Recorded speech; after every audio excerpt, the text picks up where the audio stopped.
हार्दिक धन्यवाद व्यक्त गर्न चाहन्छु हाम्रो आजको यो कार्यक्रमको उद्घोषिका बहिनीमा।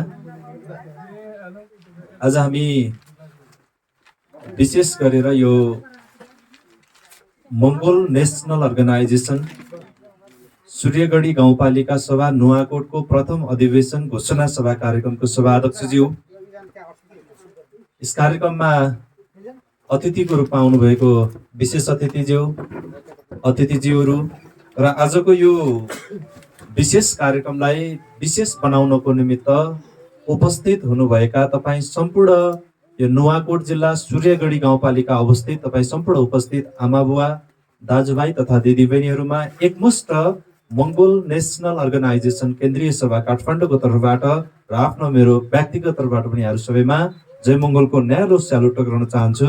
स्वीकार्नुहोस्। जय मङ्गोल। पक्कै पनि धेरै कुराहरू साथीहरूले बताइसक्नु भएको छ। आज समय पनि मौसमले विशेष गरी आज झरी पानीको वर्षाको समय आइराखेको छ। यस कारणले गर्दाखेरि म तपाईँहरूसँग धेरै लामो कुराहरू त राख्दिनँ। विशेष गरी आज सङ्गठनले यो नुवाकोट जिल्लाको सूर्यगढी गाउँपालिकाको प्रथम अधिवेशनको घोषणा सभा कार्यक्रम सम्पन्न गर्दै गर्दाखेरि नेपालमा अहिले भइराखेको वर्तमान राजनीतिक घटना परिघटना र यो सङ्गठनको फाउन्डर प्रेसिडेन्ट महामानव डाक्टर गोपाल गुरुङज्यूले तपाईँ हाम्रो समुदायको हितको निमित्त तपाईँ हामी जस्तो आजको यो दिनमा आइपुग्दै गर्दाखेरि पनि तपाईँ हाम्रो जुन एउटा खालको स्तरको चेतना छ, हाम्रो समाजलाई उहाँले माया गरेर उहाँले प्रेम गरेर हाम्रो निमित्त उहाँले लडिदिनु भएको राजनैतिक लडाईँ र यो बिचमा उहाँले झेल्नु परेको समस्याहरूको बिचबाट आज यो सङ्गठन यहाँसम्म उठ्दै गर्दाखेरिको बिचको परिवेशको विषयहरूमा म तपाईँहरूसँग विशेष गरी केही समय भलाकुसारी गर्ने एउटा अनुमति चाहन्छु। र अघि नै पूर्वका साथीहरूले धेरै कुराहरू बताइसक्नु भएको छ कि यो सङ्गठनको फाउन्डर प्रेसिडेन्ट महामानव डाक्टर गोपाल गुरुङज्यूले सधैँभरि भन्नुहुन्थ्यो कि राजनैतिक चेतना विहीन मान्छे भनेको चाहिँ पशुहरू भित्रको पनि गधा जस्तै हो भनेर डाक्टर गोपाल गुरुङज्यूले भन्नुहुन्थ्यो। उदाहरणको निमित्त तपाईँको घरमा भएको पशु, तपाईँको घरमा गाई होला, भैँसी होला, राँगो होला, खसी पकाहरू होला, यो तपाईँले एउटा चाहिँ भैँसीको उसको चाहिँ ढाडमाथि उसको शरीरमाथि तपाईँले एउटा चाहिँ दाउराको भारी अथवा कुनै पनि कुराको भारी लगेर राखिदिनु भयो भने त्यो भैँसीले उफ्रेर तपाईँले राखिदिएको उसको चाहिँ त्यो शरीरमा राखेको भारी, जिउमा राखेको भारी उसले उफ्रेर खसालिदिन्छ। पशु नै भए तापनि राँगा, भैँसी, गाई चाहिँ गोरुहरू यिनीहरूको यति चेतना हुन्छ, तर गधाको चाहिँ त्यो चेतना हुँदैन। किन हुँदैन भन्दा गधा चाहिँ के हो भन्दा पशुहरू भित्रको पनि पशु हो त्यो गधा भनेको। अनि उसलाई चाहिँ सधैँभरि के हुँदो रहेछ भने त्यो गधालाई चाहिँ तपाईँले भारी हालिदिएन भने चाहिँ ऊ चित्त दुखाउने, गुनासो गर्ने, आँखाबाट आँसु चुहाउने हुँदो रहेछ। यस कारणले गर्दाखेरि यो सङ्गठनको फाउन्डर प्रेसिडेन्ट डाक्टर गोपाल गुरुङज्यूले के बताउनु भयो त हामीलाई भन्दाखेरि राजनैतिक चेतना नहुने मान्छे भनेको चाहिँ पशुहरू भित्रको पनि गधा जस्तै हो भने पछाडि गधाले जतिसुकै दुःख गरे पनि त्यसको मालिकले त्यतिको दुःख कहिले गरेको हुँदैन। तर एउटा गधाले जन्मेदेखि हुर्केर वयस्क भइसके पछाडि भारी बोक्न सुरु गरेको, भारी बोक्दा बोक्दै उसको जीवन सुरु हुन्छ, भारी बोक्दा बोक्दै उसको जीवन अन्त्य हुन्छ, तर कहिले पनि त्यो गधाले सुख पाउँदैन। त्यो किन पाउँदैन त भन्दा उसको चेतना चाहिँ शून्य हुन्छ। उसको शरीर हट्टाकट्टा होला, बलियो बाङ्गो होला, गर्न पर्ने कुरा सबै गर्न सक्ने होला, तर उसको मानसिकताभित्र हुनै पर्ने वास्तविक चेतना कमजोर भएको कारणले गर्दाखेरि चाहिँ त्यो गधा चाहिँ सधैँभरि पशुभित्रको पनि पशु अथवा गधाको दर्जामा चाहिँ उसले आफ्नो जीवन गुजार्नु पर्ने एउटा परिवेश छ। आज तपाईँ हाम्रो अवस्था त्यस्तै भएको छ।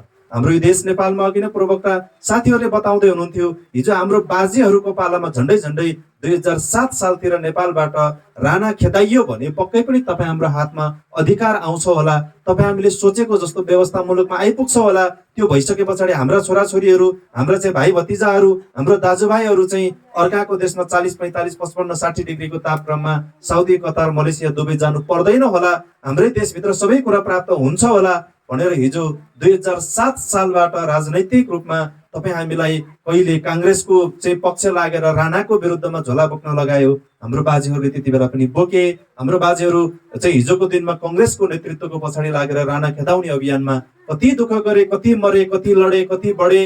त्यो भित्रबाट बचे खुचेका हाम्रा मान्छेहरूको जो हाम्रो बाजे पुस्ता हुनुहुन्थ्यो, उहाँहरूबाट जन्मेको हाम्रो बुवा पुस्ताहरू पनि 2046-47 सालको राजनैतिक परिवर्तनको समयमा आइपुग्दै गर्ने क्रममा देशमा त्यति बेला एउटा खालको छुट्टै राजनैतिक तरङ्गको सुरुवात गर्यो।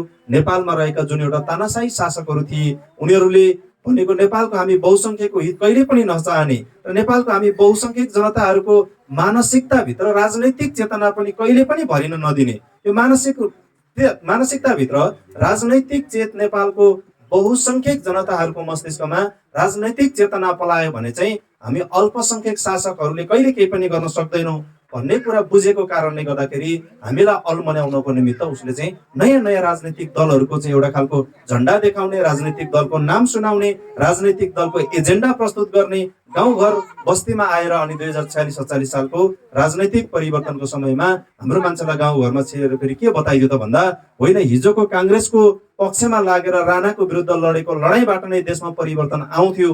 त्यो परिवर्तन किन आएन त भन्दा त्यो काङ्ग्रेसको नेतृत्व चाहिँ धनीहरूले गरेको थियो, गरिबको नेतृत्व चाहिँ कम्युनिस्टले गर्छ। यसकारणले गर्दाखेरि अब धनीको नेतृत्व गर्ने काङ्ग्रेसको पछि लागेर होइन, गरिब जनता यहाँ हुने खाने होइन हुँदा मात्रै खान पाउने जनताहरूको नेतृत्व गर्ने कम्युनिस्ट पार्टीको पछि लाग्यो भने पक्का परिवर्तन आउँछ भनेर 46-47 सालमा फेरि देशमा एउटा ठुलो जनआन्दोलनको सृजना भयो। जनआन्दोलनको समाप्ति सँगसँगै अहिले तपाईँले देशमा देख्नुहुन्छ, अहिले सत्ता र शक्तिमा विराजमान भएर बसेका तपाईँ हामीसँग अनुहार पनि नमिल्ने, तपाईँ हामीसँग भाषा पनि नमिल्ने, तपाईँ हामीसँग वेशभूषा पनि नमिल्ने, तपाईँ हामीसँग संस्कार संस्कृति केही नमिल्ने मान्छेहरू हिजो 46-47 सालको राजनैतिक परिवर्तन पछाडि आज सत्ता र शक्तिमा यसरी विराजमान भयो कि यो देशको शासन सत्ता र शक्ति भनेको चाहिँ केवल उनीहरूकै पुस्ता उनीहरूकै दाजुभाइले मात्रै चलाउनु पाउनुपर्छ, अरू कसैले पाउनु हुँदैन भनेर चाहिँ उनीहरूको नाममा चाहिँ त्यो दस्तावेजीकरण गरेर उनीहरूकै नाममा ग्यारेन्टी गरेर राखिदिएको जस्तो गरेर आज सत्तामा बसेर उनीहरूले चाहिँ रमाइलो गरिराखेको अवस्था छ। 46-47 सालको राजनीतिक क्रान्ति सकियो, केही हुल शरणार्थी बाहुन क्षेत्रीहरू सत्ता र शक्तिमा पुग्नु पर्थ्यो, पुगे उनीहरू सत्ता र शक्तिमा पुगिसके पछाडि फेरि तपाईँ हाम्रो चेतना त बिस्तारै बिस्तारै विकसित हुन्छ र नेपालको अहिलेको बहुसंख्यक जनताहरूलाई चाहिँ नेपालको अल्पसंख्यक शासकहरूले कसरी हेर्छ भन्दा हामी नेपालको बहुसंख्यक गुरुङ मगर तामाङ राई लिम्बू शेर्पा कोचे मेचे धिमाल कामी दमे सार्की चामे पढे गाइने थारू दनुवार सुनवार जिरेल सुरेल नेवार हाम्रो मानसिकतामा हामी कति शिक्षित भयौँ भनेर उनीहरू डराउँदैन। हेर्नुहोस्, अहिले तपाईँहरूको यो सूर्यगढी गाउँपालिकाबाट कतिजना तामाङ समुदायको मान्छेले कतिले डक्टर पास गरिसक्यो होला, कतिले मास्टर पास गरिसक्यो होला, कतिले ब्याचलर पास गरिसक्यो होला, तपाईँहरूकै घर परिवारभित्र पनि कति पढे लेखेका मान्छेहरू छन् होला, तर यो तपाईँको घरभित्र कति पढे लेखेका मान्छे छन् भनेर शासकहरू उनीहरू डराउँदैन। तपाईँको घर परिवारभित्र चाहिँ तपाईँकै घरभित्र मास्टर्स पास गर्ने, डक्टरेट पिएचडी पास गर्ने, ब्याचलर पास गर्ने मान्छे तपाईँको घरमा अनगिन्ती भए तापनि यो बिचबाट तपाईँ एकजनामा चाहिँ यो संगठनको फाउन्डर प्रेसिडेन्ट डाक्टर गोपाल गुरुङज्यूले रोपिदिनु भएको राजनैतिक चेतनाको चाहिँ तपाईँमा स्तर विकास हुने बित्तिकै तपाईँ अनपढ भए पनि, तपाईँ अशिक्षित भए तापनि नेपालको शासकहरू चाहिँ डराउँछ, तर्सिन्छ। त्यो किन तर्सिन्छ त भन्दाखेरि उदाहरणको निमित्त शिक्षा र चेतना भनेको यो फरक कुरा हो। आज तपाईँ हामीलाई के सिकायो बाहुन क्षेत्रीहरूले भन्दाखेरि हिजोदेखि हामी किन अगाडि बढ्न सकेनौँ त, नेपालको मूलवासी मङ्गोल समुदायहरू किन सधैँभरि यो अरूसँग भिख मागेरै मात्रै बस्नुपर्ने होइन, न्याय पनि अरूसँगै माग्नुपर्ने, खानेकुरा पनि अरूसँगै माग्नुपर्ने, सबै रोजीरोटी पनि अर्कासँगै माग्नुपर्ने, यो परिस्थितिबाट हामी किन अगाडि बढ्न सकेनौँ, किन अगाडि उठ्न सकेन रहेछौँ त हामी भनेर गाउँ बस्तीमा यसो भलाकुसारी गर्ने बेलामा, दुई चारवटा राजनीतिक गफहरू गर्ने बेलामा फेरि शासकहरू आएर हामीलाई के भन्दै भन्दाखेरि होइन, बाहुन क्षेत्री भनेको त टुप्पी कसेर पढेको हुन्छ, जन्मिँदाखेरि उसले सबै कुरा जानेर आएको हुन्छ। अब गुरुङको छोरा, मगरको छोरा, तामाङको छोरा, कामी दमे सार्कीको छोरा होइन, राई लिम्बूको छोराहरू बिहान उठेदेखि बेलुका नसुतुन्जेलसम्म चाहिँ जाँड रक्सी खाएर बस्छ। यो चाहिँ मादक पदार्थ सेवन गरेर उसले अध्ययन गर्दैन, शिक्षित हुँदैन, चेतनशील हुँदैन। यस कारणले गर्दाखेरि नेपालको गुरुङ मगर तामाङले प्रगति गर्न नसकेको हो भन्ने एउटा पारिदियो। त्यो पारेपछि हामी त्यसको पछि लागेर हो न हो कतै बाहुन क्षेत्री भने जस्तै हामी नपढेकै कारणले को पछि पढेछौँ कि क्या हो भनेर हामी अध्ययन गर्न थाल्यौँ, पढ्न थाल्यौँ। तर पढेर पनि हाम्रो समुदायको मान्छेहरूले धेरै पढे। अहिले हामीले चाहिँ लिस्ट निकाल्ने हो भने नेपालको सन्दर्भमा हाम्रो मङ्गोल समुदायबाट पढे लेखेका मान्छेहरूको लिस्ट निकाल्यो भने कैयौँ मान्छेहरूले अध्ययन गरिसकेको छ। डक्टर पास गर्ने धेरै हाम्रो समुदायको मान्छे छ, पिएचडी पास गर्ने धेरै हाम्रो समुदायको मान्छे छ, मास्टर डिग्री पास गर्ने हाम्रो समुदायको धेरै मान्छेहरू छ। तर राजनैतिक चेतना चाहिँ उनीहरूसँग छैन। त्यो राजनैतिक चेतना नभएपछि के हुन्छ त भन्दा राजनैतिक चेतना विहीन मान्छे भनेको चाहिँ पशुतुल्य हुन्छ, पशु जस्तै हो। त्यो चेतना नहुने मान्छेलाई जे भन्दै नि हुन्छ। उदाहरणको निमित्त तपाईँहरूको हाम्रो यो गाउँघरमा फल्ने CHILLY चिल्ली भन्ने एउटा हुन्छ। त्यो चिल्ली भनेको के हो भन्दाखेरि त्यो शिक्षित मान्छेले के भन्छ भन्दा चिल्ली भनेको खुर्सानी हो भनेर जान्छ शिक्षित मान्छेले। तर चेतनशील मान्छेले फेरि के भन्छ भनेदेखि यो खुर्सानी भनेको चिल्ली भन्दैन त्यो चेतनशील मान्छेले। चेतनशील मान्छेले चाहिँ के भन्छ भन्दाखेरि यसलाई खायो भने पिरो हुन्छ भन्ने कुरा थाहा पाएको हुन्छ चेतनशील मान्छेले। यसकारणले गर्दाखेरि शिक्षित हुनुभन्दा बढी महत्त्वपूर्ण कुरा चाहिँ के हो भन्दा चेतनशील हुनु चाहिँ ठुलो कुरा हो। तपाईले चिल्ली भनेको खुर्सानी हो भनेर नजाने पनि फरक पर्दैन तपाईले, तर तपाईले के चाहिँ जान्नुपर्छ भन्दा यो खाँदाखेरि पिरो हुन्छ भन्ने कुरा चाहिँ तपाईले जान्न जरुरी छ। तपाईले त्यो जान्नु भएन भने चाहिँ के हुन्छ त भन्दा त्यसलाई तपाईले चिल्ली भनेको खुर्सानी हो भनेर जाने तापनि तपाईलाई त्यसले केही पनि फरक पार्दैन। यसकारणले गर्दाखेरि हामीलाई नेपालमा बाहुन क्षेत्रले चाहिँ कुन स्थितिमा राखिदियो भन्दाखेरि आजसम्म पनि हामीलाई अर्धचेत अवस्थामा राखिदियो। के हो सत्य, के हो वास्तविक, हामी यो देशका के हौं, हामी सधैँभरि किन यतिको पिल्सिएर बाँच्नु परेको छ, किन यो खालको दुःखद जीवन जिराख्नु परेको छ। अहिले तपाईहरुकै गाउँ बस्ती पनि हेरौं, राजधानी काठमाडौँबाट यति नजिकको जिल्लाको एउटा बस्तीमा आइपुग्दै गर्ने क्रममा अलिकति देशको चाहिँ एकदम चाहिँ विकट बस्तीका मान्छेहरूले कसरी सोच्छन् भन्दा राजधानी काठमाडौँबाट नजिक रहेको नुवाकोट जिल्लाको मान्छेहरू भनेको त पुरै सहरिया मान्छेहरू हुन् भन्ने सोच्छ। तर नुवाकोटको बस्तीमा आइपुगेर हेर्दाखेरि बाहुन क्षेत्रीको निमित्त मात्र त्यो सबै कुराहरू हुन्छ। हाम्रो समुदायको निमित्त त्यो किन भइदिएन त भन्दा यो देशको शासन सत्तामा बस्ने मान्छे हाम्रो मान्छे भइदिएनन्। हेर्नुहोस्, यसकारणले गर्दाखेरि अब चाहिँ तपाईँ हामीले समय छँदै यो कुरा बुझ्नुपर्ने बेला आएको छ। यो फेरि कहिले बुझ्ने हो भन्दाखेरि सधैँभरि कराएर मात्रै हुने कुरा होइन। यो भनेको निर्वाचनको बेला, चुनावको बेला चाहिँ तपाईँ हामीले बुद्धि पुर्याउनु पर्छ। हामी अशिक्षित मान्छे अथवा हामी चाहिँ अज्ञानी मान्छे, अचेतन मान्छे भइदियौँ भनेदेखि चाहिँ के हुन्छ त भन्दा सधैँभरि तपाईँ हाम्रो छोरा नाति पलाती जति नयाँ पुस्ताहरूको जन्म भए तापनि, जति अध्ययन गरेको भए तापनि अहिले पनि तपाईँले हाम्रो देश नेपालमा चाहिँ विभिन्न किसिमका नाराहरू लाग्ने गरेका छन्। देश बनाउने नाममा 2052 सालमा सुरुवात भयो। त्यसै गरी हाम्रो मान्छेहरूले चाहिँ अनाहकमा आफ्नो एउटा जीवन चाहिँ त्यही चाहिँ एउटा सिद्धाएर आउनु पर्यो, फर्केर आउन सकेन। त्यस्तो परिस्थितिमा चाहिँ लडाइँ लडिसक्दाखेरि पनि हाम्रो घरमा, हाम्रो परिवारमा, हाम्रो समाजमा चाहिँ परिवर्तनको रेसाहरू किन देखा पर्न थालेनन् त भन्दाखेरि त्यो चाहिँ हाम्रो आफ्नो निमित्त हामीले लडेको राजनैतिक लडाइँ थिएन। त्यो चाहिँ केवल साम्राज्यवादी हिन्दू आर्य ब्राह्मण क्षेत्रीहरूको अधिकारको निमित्त उनीहरूको नियोजित षड्यन्त्रको पक्षमा लागेर उनीहरूको उद्देश्य, उनीहरूको स्वार्थ पूर्ति गर्ने उनीहरूको अभियानको पछि कुदेको कारणले गर्दाखेरि चाहिँ हामीले अधिकार पाउन सकेनौँ। र अहिलेको नेपालको मूलभूत राजनीतिक अभ्यास र परिस्थिति पनि त्यस्तै भएर गएको छ कि नेपालमा अहिले तपाईँले देखिराख्नु भएको छ। आज मान्छेहरूले विभिन्न हिसाबले चाहिँ विश्लेषण गरिराखेका छन्। नेपालमा चाहिँ विभिन्न राजनीतिक दल, एमालेको कुरा गरौँ, माओवादीको कुरा गरौँ, काङ्ग्रेसको कुरा गरौँ, अहिले भर्खरै नयाँ समाजमा आएको राष्ट्रिय स्वतन्त्र पार्टी चुनाव चिन्ह घन्टीकै विषयमा कुरा किन नगरौँ। यो सबै राजनैतिक दलहरू भनेको चाहिँ तपाईँ हाम्रो हक अधिकार अस्तित्वको निमित्त होइन। नेपालमा भएको ती सबै राजनैतिक दलहरू चाहिँ कसको मातहतमा सञ्चालन हुन्छन् भन्दाखेरि भारतमा एउटा RSS भन्ने संस्था छ, राष्ट्रिय स्वयंसेवक सङ्घ भन्ने एउटा संस्था छ। त्यो RSSले नै नेपाल मात्र होइन भारतको राजनीति पनि उसैले सञ्चालन गरिराखेको हुन्छ। र समग्र नेपालको राजनीति पनि भारतमा रहेको विश्व हिन्दू महासङ्घसँग सम्बद्ध RSS भनेको त्यो हिन्दूहरूको अधिकारको निमित्त बोल्ने। अब हिन्दूहरूको अधिकार कति बेला छिनिँदैछ, बाहुन क्षेत्रीको अधिकार कति बेला लुटिँदैछ, हिन्दू आर्यहरूलाई कहाँनिर जोगाउनु पर्छ भन्ने विषयमा त्यसले चाहिँ गोप्य हिसाबले उसले के गर्छ भन्दा एउटा दस्तावेज तयार गर्छ। र त्यही दस्तावेज तयार गरेर त्यसैको आधारमा उनीहरूको नस्ललाई जोगाउनको निमित्त, उनीहरूको समुदायलाई जोगाउनको निमित्त चाहिँ उनीहरूले एउटा गोप्य नेटवर्क तयार गरेर त्यही नेटवर्कको आधारमा चाहिँ नेपाल र भारतको आजसम्मको राजनीति सञ्चालनमा ल्याइराखेको अवस्था छ। यसकारणले गर्दाखेरि हामी चाहिँ सधैँभरि झुकिन्छौँ। अघि नै हाम्रो पूर्ववक्ता साथीहरूले भन्दै हुनुहुन्थ्यो कि तपाईँ हिजो चाहिँ जन्मिने बेलामा तपाईँको बाजे काङ्ग्रेस हुनुहुन्थ्यो होला, तपाईँको बुवाको पालामा आइपुग्दा एमाले बन्नुभयो होला, तपाईँको पालामा आइपुग्दा माओवादी बन्नुभयो होला, तपाईँको छोराको पालाको निमित्त फेरि उसले अर्को नयाँ राजनैतिक दल कुन ल्याइदियो भन्दा अब देश बनाउने राजनैतिक दल भनेको एउटै छ। त्यो कुन हो भन्दा राष्ट्रिय स्वतन्त्र पार्टी चुनाव चिन्ह घन्टी भन्नुले त्यो तयार गरिदियो। अघि नै पूर्ववक्ता साथीले बताउँदै हुनुहुन्थ्यो कि यो चाहिँ कस्तो हो भन्दाखेरि एउटा घरबाट अर्को घरमा यो राजनैतिक दल र एजेन्डा परिवर्तन होइन, देश परिवर्तनको निमित्त सही नेतृत्व चयनको कुरा होइन। यो चाहिँ मात्रै फगत कुरा के हो भन्दाखेरि एउटा मालिकको घरबाट अर्को मालिकको घरमा कमाएर सरेको जस्तो मात्रै हो। यसले हामीलाई अधिकार कहिले पनि दिँदैन भनेर पूर्ववक्ता साथीहरूले बताउँदै हुनुहुन्थ्यो। र कुरा त्यही नै हो कि नेपालमा अहिले उदाहरणको निमित्त अहिले तपाईँ हामीले सुनिराखेका छौँ कि हिजो चाहिँ नेपाली कङ्ग्रेसको उसको चाहिँ बाटो, उसको लाइन, यो देशमा उसले सत्ता शक्तिमा पुगे भने र यो देशमा मैले शासन चलाउन पाएँ भने के गर्छु भनेर सत्तामा पुगेको थियो काङ्ग्रेस भन्दाखेरि, कङ्ग्रेसले त सधैँभरि उसले के भन्थे भन्दा नेपालमा चाहिँ प्रजातान्त्रिक समाजवाद हुनुपर्छ होइन, अथवा समाजवादको नारा लगाएर सत्ता र शक्तिमा पुगेको थियो। जनतासँग गएर भोट माग्ने बेलामा उसले के भन्थ्यो भन्दा जनताहरूको गरिबी निवारणको निमित्त, जनताहरूको दुःख निवारणको निमित्त चाहिँ यो समाजलाई चाहिँ समाजवाद उन्मुख एउटा चाहिँ व्यवस्था ल्याउन सक्यो भने यो देशको समग्र गरिब जनताहरूले पनि अधिकार पाउन सक्छन् भन्ने काङ्ग्रेसको धार थियो, काङ्ग्रेसको लाइन त्यतापट्टि थियो। फेरि 2046-47 सालमा नेपालमा जनताको बहुदलीय जनवाद होइन, यो काङ्ग्रेसले भनेको समाजवादले समग्र जनताहरूले अधिकार पाउन सक्दैन।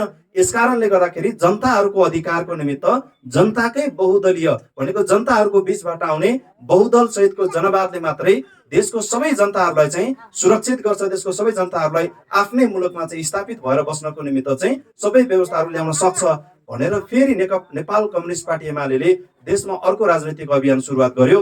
उसको धार चाहिँ के थियो भन्दा साम्यवादी विचारधारामा आधारित नेपालमा जनताको बहुदलीय जनवाद भन्ने चाहिँ फेरि नेपालमा नेपाल कम्युनिस्ट पार्टी एमाले लगाएको नारा त्यतापट्टि थियो। फेरि 52 साल फागुन 1 गते तपाईँहरू कतिजना, तपाईँहरूको गाउँको पनि कति धेरै मान्छेहरू त्यो अभियानमा लाग्नुभयो होला। 52 साल फागुन 1 गते फेरि नेपालमा अर्को एउटा नौलो क्रान्ति सुरुवात भयो। क्रान्ति के सुरुवात भयो त भन्दा देश कसैले बनाउन सकेन। अब क्रान्ति पनि कस्तो खालको क्रान्ति भन्दा नौलो जनवाद सहितको क्रान्ति गरेर साम्यवादी विचारधारा ल्याउन सक्यो भने मात्रै देशको चाहिँ सर्वहारा र सर्वभराको बिचको लडाइँ लडिसकेपछि मात्रै वर्गीय मुक्ति भएर गरिब जनताले अधिकार प्राप्त गर्न सक्छन् भनेर 52 साल फागुन 1 गते नेपाल कम्युनिस्ट पार्टी माओवादी भन्ने पार्टी गठन गरेर पुष्पकमल दाहाल प्रचण्ड र डाक्टर बाबुराम भट्टराईको नेतृत्वमा नेपालको सुदूरपश्चिममा रहेको रुकुम रोल्पालाई आधार इलाका बनाएर माओवादीको एउटा 10 वर्षीय कथित जनयुद्ध पनि सुरुवात गरेर ल्याए यिनीहरूले। अब अहिले नेपालमा 2079 साल मङ्सिर 4 गते सम्पन्न भएको निर्वाचनको मत परिणामले त के देखाइदियो भन्दाखेरि देशको सबै जनताले नेपाली कङ्ग्रेसको समाजवाद पनि बुझेन, देशको सबै जनताले एमालेको जनताको बहुदलीय जनवाद पनि बुझेन, देशको सबै जनताहरूले चाहिँ यतापट्टि माओवादीको अध्यक्ष पुष्पकमल दाहाल प्रचण्डको नौलो जनवादको कुरा पनि देशको सबै जनताले विश्वास गर्न सकेन, बुझ्न सकेन। यिनीहरू सबैलाई के गरिदियो त भन्दाखेरि नेपालको चाहिँ समग्र नागरिकहरू अथवा मतदाताहरूले चाहिँ तिमीहरू आफैमा चाहिँ अब्बल छैनौ, क्षमतावान छैनौ भन्ने कुरा उनीहरूलाई चाहिँ दिएर मत दिएर चाहिँ संसद भवनभित्र पुर्याइसके पछाडि खासमा नेपालको यसपालिको निर्वाचन पछाडिको चाहिँ सत्ताको नेतृत्व भनेको नेपाली कङ्ग्रेसले गरेर उसँग विचार मिल्ने दलहरूसँग चाहिँ गठबन्धन गरेर देशको सरकार सत्ता सञ्चालन हुनु पर्थ्यो। तर नेपालमा यसपालि अनौठो किसिमको घटना के भइदियो भन्दाखेरि 32 सिट जितेको नेपाल कम्युनिस्ट पार्टी माओवादी झन्डै 90 सिटको हाराहारी जितेको नेपाली कङ्ग्रेससँग गठबन्धन गरेर अहिले त्यहाँको सत्ता सञ्चालन गरिराखेको अवस्था छ। त नेपालको इतिहासमा अथवा नेपालको अहिलेसम्म भइराखेको राजनीतिक घटना परिघटनामा चाहिँ एउटा स्पष्ट कुरा चाहिँ के देखा पर्न थाल्यो त भन्दाखेरि यो संगठनको फाउन्डर प्रेसिडेन्ट महामानव डाक्टर गोपाल गुरुङज्यूले नेपालमा भएका ती सबै बाहुन क्षेत्री नस्ल बोकेका मान्छेहरू जसले राजनैतिक दलको नाम फरक भन्ला, झण्डा अलग उचाल्ला, एजेन्डा फरक राख्ला, जनतालाई बेवकुफ बनाउनको निमित्त भाषण अनेकौं शैली अपनाउला, तर अन्तिम यिनीहरूको उद्देश्य भनेको एउटै हुन्छ। त्यो उद्देश्य भनेको के हो भन्दाखेरि नेपालको बाहुन क्षेत्रीको गुरु भनेको चाहिँ हिजो संसारमा एक समय चाहिँ एक छत्र राज गर्न पाउनुपर्छ भनेर विश्वमा चाहिँ गोरा साम्राज्यवाद विस्तार गर्ने अंग्रेजहरू चाहिँ नेपालको बाहुन क्षेत्रीको चाहिँ यिनीहरूको गुरुहरू हुन्, यिनीहरूको पुर्खाहरू हुन्। यसकारणले गर्दाखेरि उसले जे सिकाउँछ त्यही कुरा नेपालको बाहुन क्षेत्रीले सिकेर नेपाल भन्ने देशलाई चाहिँ बनाउँदैन भन्ने कुरा चाहिँ यो संगठनको फाउन्डर प्रेसिडेन्ट महामानव डाक्टर गोपाल गुरुङज्यूले चाहिँ बताउँदै आइराख्नु भएको अवस्था थियो। त्यसै अनुसार यसपालिको निर्वाचनबाट आएको मत परिणामलाई मध्यनजर गर्दै त्यो मत परिणाम पछाडि बनेको अहिलेको सरकार अथवा सत्ताको अवस्था हेर्दाखेरि चाहिँ गोपाल गुरुङले बताउनु भएको कुरा अनुसारकै यसपालिको चाहिँ सत्ता गठबन्धन बन्न पुग्यो। डाक्टर गोपाल गुरुङज्यूले के बताउनु भएको थियो त भन्दा संसारमा राजनैतिक दर्शनहरू महत्त्वपूर्ण 3वटा दर्शनहरू छ। त्यो 3वटा दर्शन मध्ये नेपालमा आज मंगोल नेशनल अर्गनाइजेसनले उठाउँदै आएको मुद्दा र एजेन्डा अथवा त्यो दर्शन, त्यो सिद्धान्त भनेको मंगोलवाद दर्शन चाहिँ यो चाहिँ उदारवाद लोकतन्त्रमा आधारित भएर चाहिँ एउटा लोकतान्त्रिक समाजवाद ल्याउने खालको बाटोमा मंगोल सन्यासी हिँडेको छ नेपालको राजनीतिमा। अर्को एउटा चाहिँ बाटोबाट अथवा अर्को एउटा शैलीबाट नेपालमा राजनीति गर्ने राजनीतिक दलको चाहिँ राजनीतिक कर्मीहरूले चाहिँ नेपालमा राजनैतिक दलको दर्शन एजेन्डा फरक फरक राखे तापनि उनीहरूले चाहिँ एउटा साम्राज्यवादी नीति अपनाउने फासिस्टवादी सिद्धान्त बोकेर राजनीति गरिराखेको छ भन्ने कुरा उहाँले बताउनुहुन्थ्यो। र त्यो फासिस्टवादी दर्शन अथवा सिद्धान्त बोक्ने, जसलाई हामी नाजीवादी भनेर पनि चिन्छौँ, हिजो जर्मनको तानाशाही शासक हिटलरले पनि त्यही दर्शन अँगालेर अगाडि बढेको थियो।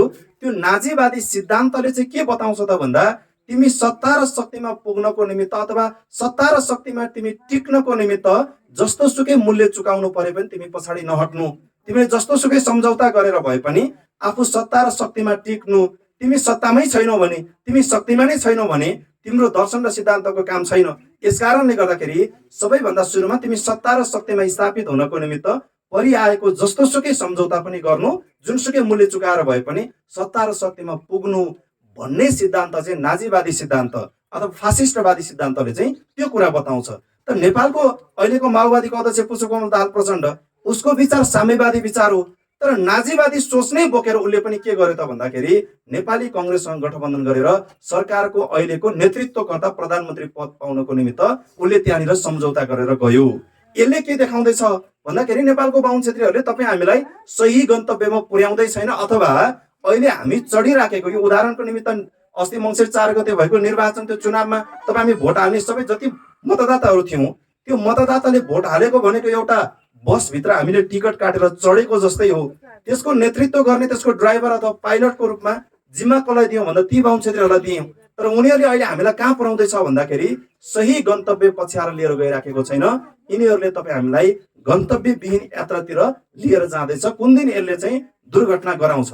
यसकारणले गर्दाखेरि चाहिँ अब तपाईँ हामीले समय छँदै नेपालको राजनीतिक स्थिति अथवा नेपालको वास्तविक राजनीतिक परिवेशमा घटेको घटना परिघटनाको विषयमा चिरफार गर्न सक्ने, हामीलाई त कसरी बताउँदैन यस्तो वास्तविक कुराहरू त। जहिले पनि उनीहरूको गुलियो कुरामा, उनीहरूको मिठो कुरामा, उनीहरूको चाहिँ मिठो मिठो प्रवचनहरूमा हामीलाई झुक्क्याउने, भुलाउने, उसको बोली हामीलाई सुनाएर व्यवहारमा तपाईँ हामीलाई चाहिँ अप्ठ्यारो पारेर उनीहरू अगाडि बढ्ने सिद्धान्तको पछाडि मात्र हामीलाई कुदाइराखेको कारणले गर्दाखेरि हामीलाई यो सही कुरा के हो, वास्तविक कुरा के हो, देशको राजनीति कता जाँदैछ, संसारको राजनीति कसरी आउँदैछ भन्ने कुरा तपाईँ हामीलाई थाहा पाउन नसक्ने एउटा परिवेश चाहिँ बाहुन क्षेत्रीहरूले निर्माण गर्दै ल्याइराखेको अवस्था छ। र अहिलेको चाहिँ वर्तमान समयमा आइपुग्दाखेरि विश्वकै राजनीति, नेपालको मात्रै नभइकन विश्वकै राजनीति चाहिँ कहाँ गएर अड्किएको छ यति बेला भन्दा, एउटा साम्राज्यवादी नीति चाहने, एउटा उदारवादी नीति अब आवश्यक छ यो संसारको निमित्त।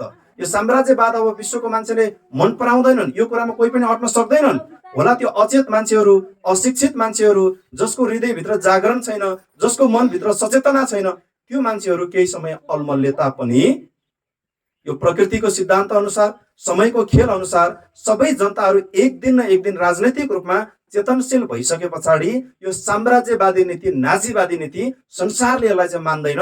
अब संसारले केलाई मात्रै मान्छ भन्दा त्यो उदारवादी नीति, जसले चाहिँ तिमी पनि बनिनुपर्छ, म पनि बनिनुपर्छ, हामी सबै मिलेर यो संसार अगाडि बढाउनुपर्छ भन्ने सोच बोक्ने व्यक्तिहरूलाई अगाडि सार्ने बेला आएको कारणले गर्दाखेरि यो साम्राज्यवाद नीति र अहिलेको यो उदारवाद नीति अथवा लोकतन्त्र र साम्राज्यवादीको बीचमा अहिले चाहिँ एउटा खालको प्रतिस्पर्धा विश्वकै राजनीतिमा तपाईँ हामीले देख्न सक्छौँ। उदाहरणको निमित्त तपाईँ हाम्रै चाहिँ नजिक करिब नजिकको एउटा देश पाकिस्तान भन्ने देशमा पनि त्यस्तै घटना घट्यो। त्यो देशमा सबै जनताहरूको मनमा बस्न सक्ने, सबै नागरिकहरूलाई अधिकार सम्पन्न बनाउने एउटा चाहिँ पाकिस्तानको पूर्व चाहिँ क्रिकेट खेलाडी इमरान खानले चाहिँ राजनीतिक रूपमा अगाडि बढेर उसले त्यो देशको सबै जनताहरूलाई चाहिँ तपाईँहरूको निमित्त तपाईँहरू कतिजना थाहा पाइसक्नु भएको छ, पाकिस्तानमा उसले झन्डै उसले बनाएको एउटा हस्पिटलमा 1 लाखभन्दा ज्यादा मान्छेलाई निःशुल्क रूपमा चाहिँ उसले चाहिँ त्यहाँनिर क्यान्सरको उपचार गर्न सक्ने एउटा हस्पिटल बनाएर त्यहाँको जनताहरूको अधिकारको निमित्त निरन्तर लडेर प्रधानमन्त्रीको पदमा पुगेर देशको समग्र जनताहरूलाई चाहिँ एउटा सुगम व्यवस्थाबाट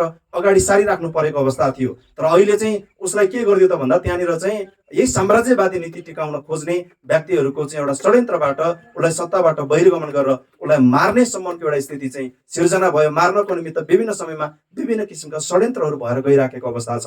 यसकारणले गर्दाखेरि तपाईँ हामीले पनि हाम्रो देश नेपालमा समय छँदै यो कुरा चाहिँ वास्तविक रूपमा तपाईँ हामीले बुझ्न जरुरी छ। हेर्नुहोस्, तपाईँहरू सबैजनाले चाखिसक्नु भएको छ, देखिसक्नु भएको छ। हिजो 7 सालदेखि कङ्ग्रेसले बनाएन, 46-47 सालदेखि एमाले बनाएन, 52, 53, 62, 63 हुँदै 64 सालबाट सुरुवात भएको चाहिँ देशको चाहिँ संसदीय यात्रा सुरु गरेको नेपाल कम्युनिस्ट पार्टी माओवादीले पनि देश बनाएन। अझै पनि तपाईँ हामी विभिन्न नाममा विभिन्न बाहनामा उनीहरूकै पछि कुदिराख्ने हो भने तपाईँ हाम्रो अगाडि अझै पनि अधिकारहरू स्थापित हुँदैन। यो कसले रोकिदिँदैछ? भन्दाखेरि त्यसको निमित्त त फेरि तपाईँ हाम्रै अनुहारको मान्छेहरू उसले हनुमानको रूपमा प्रयोग गरिराखेको छ, उसले अगाडि सारिराखेको छ।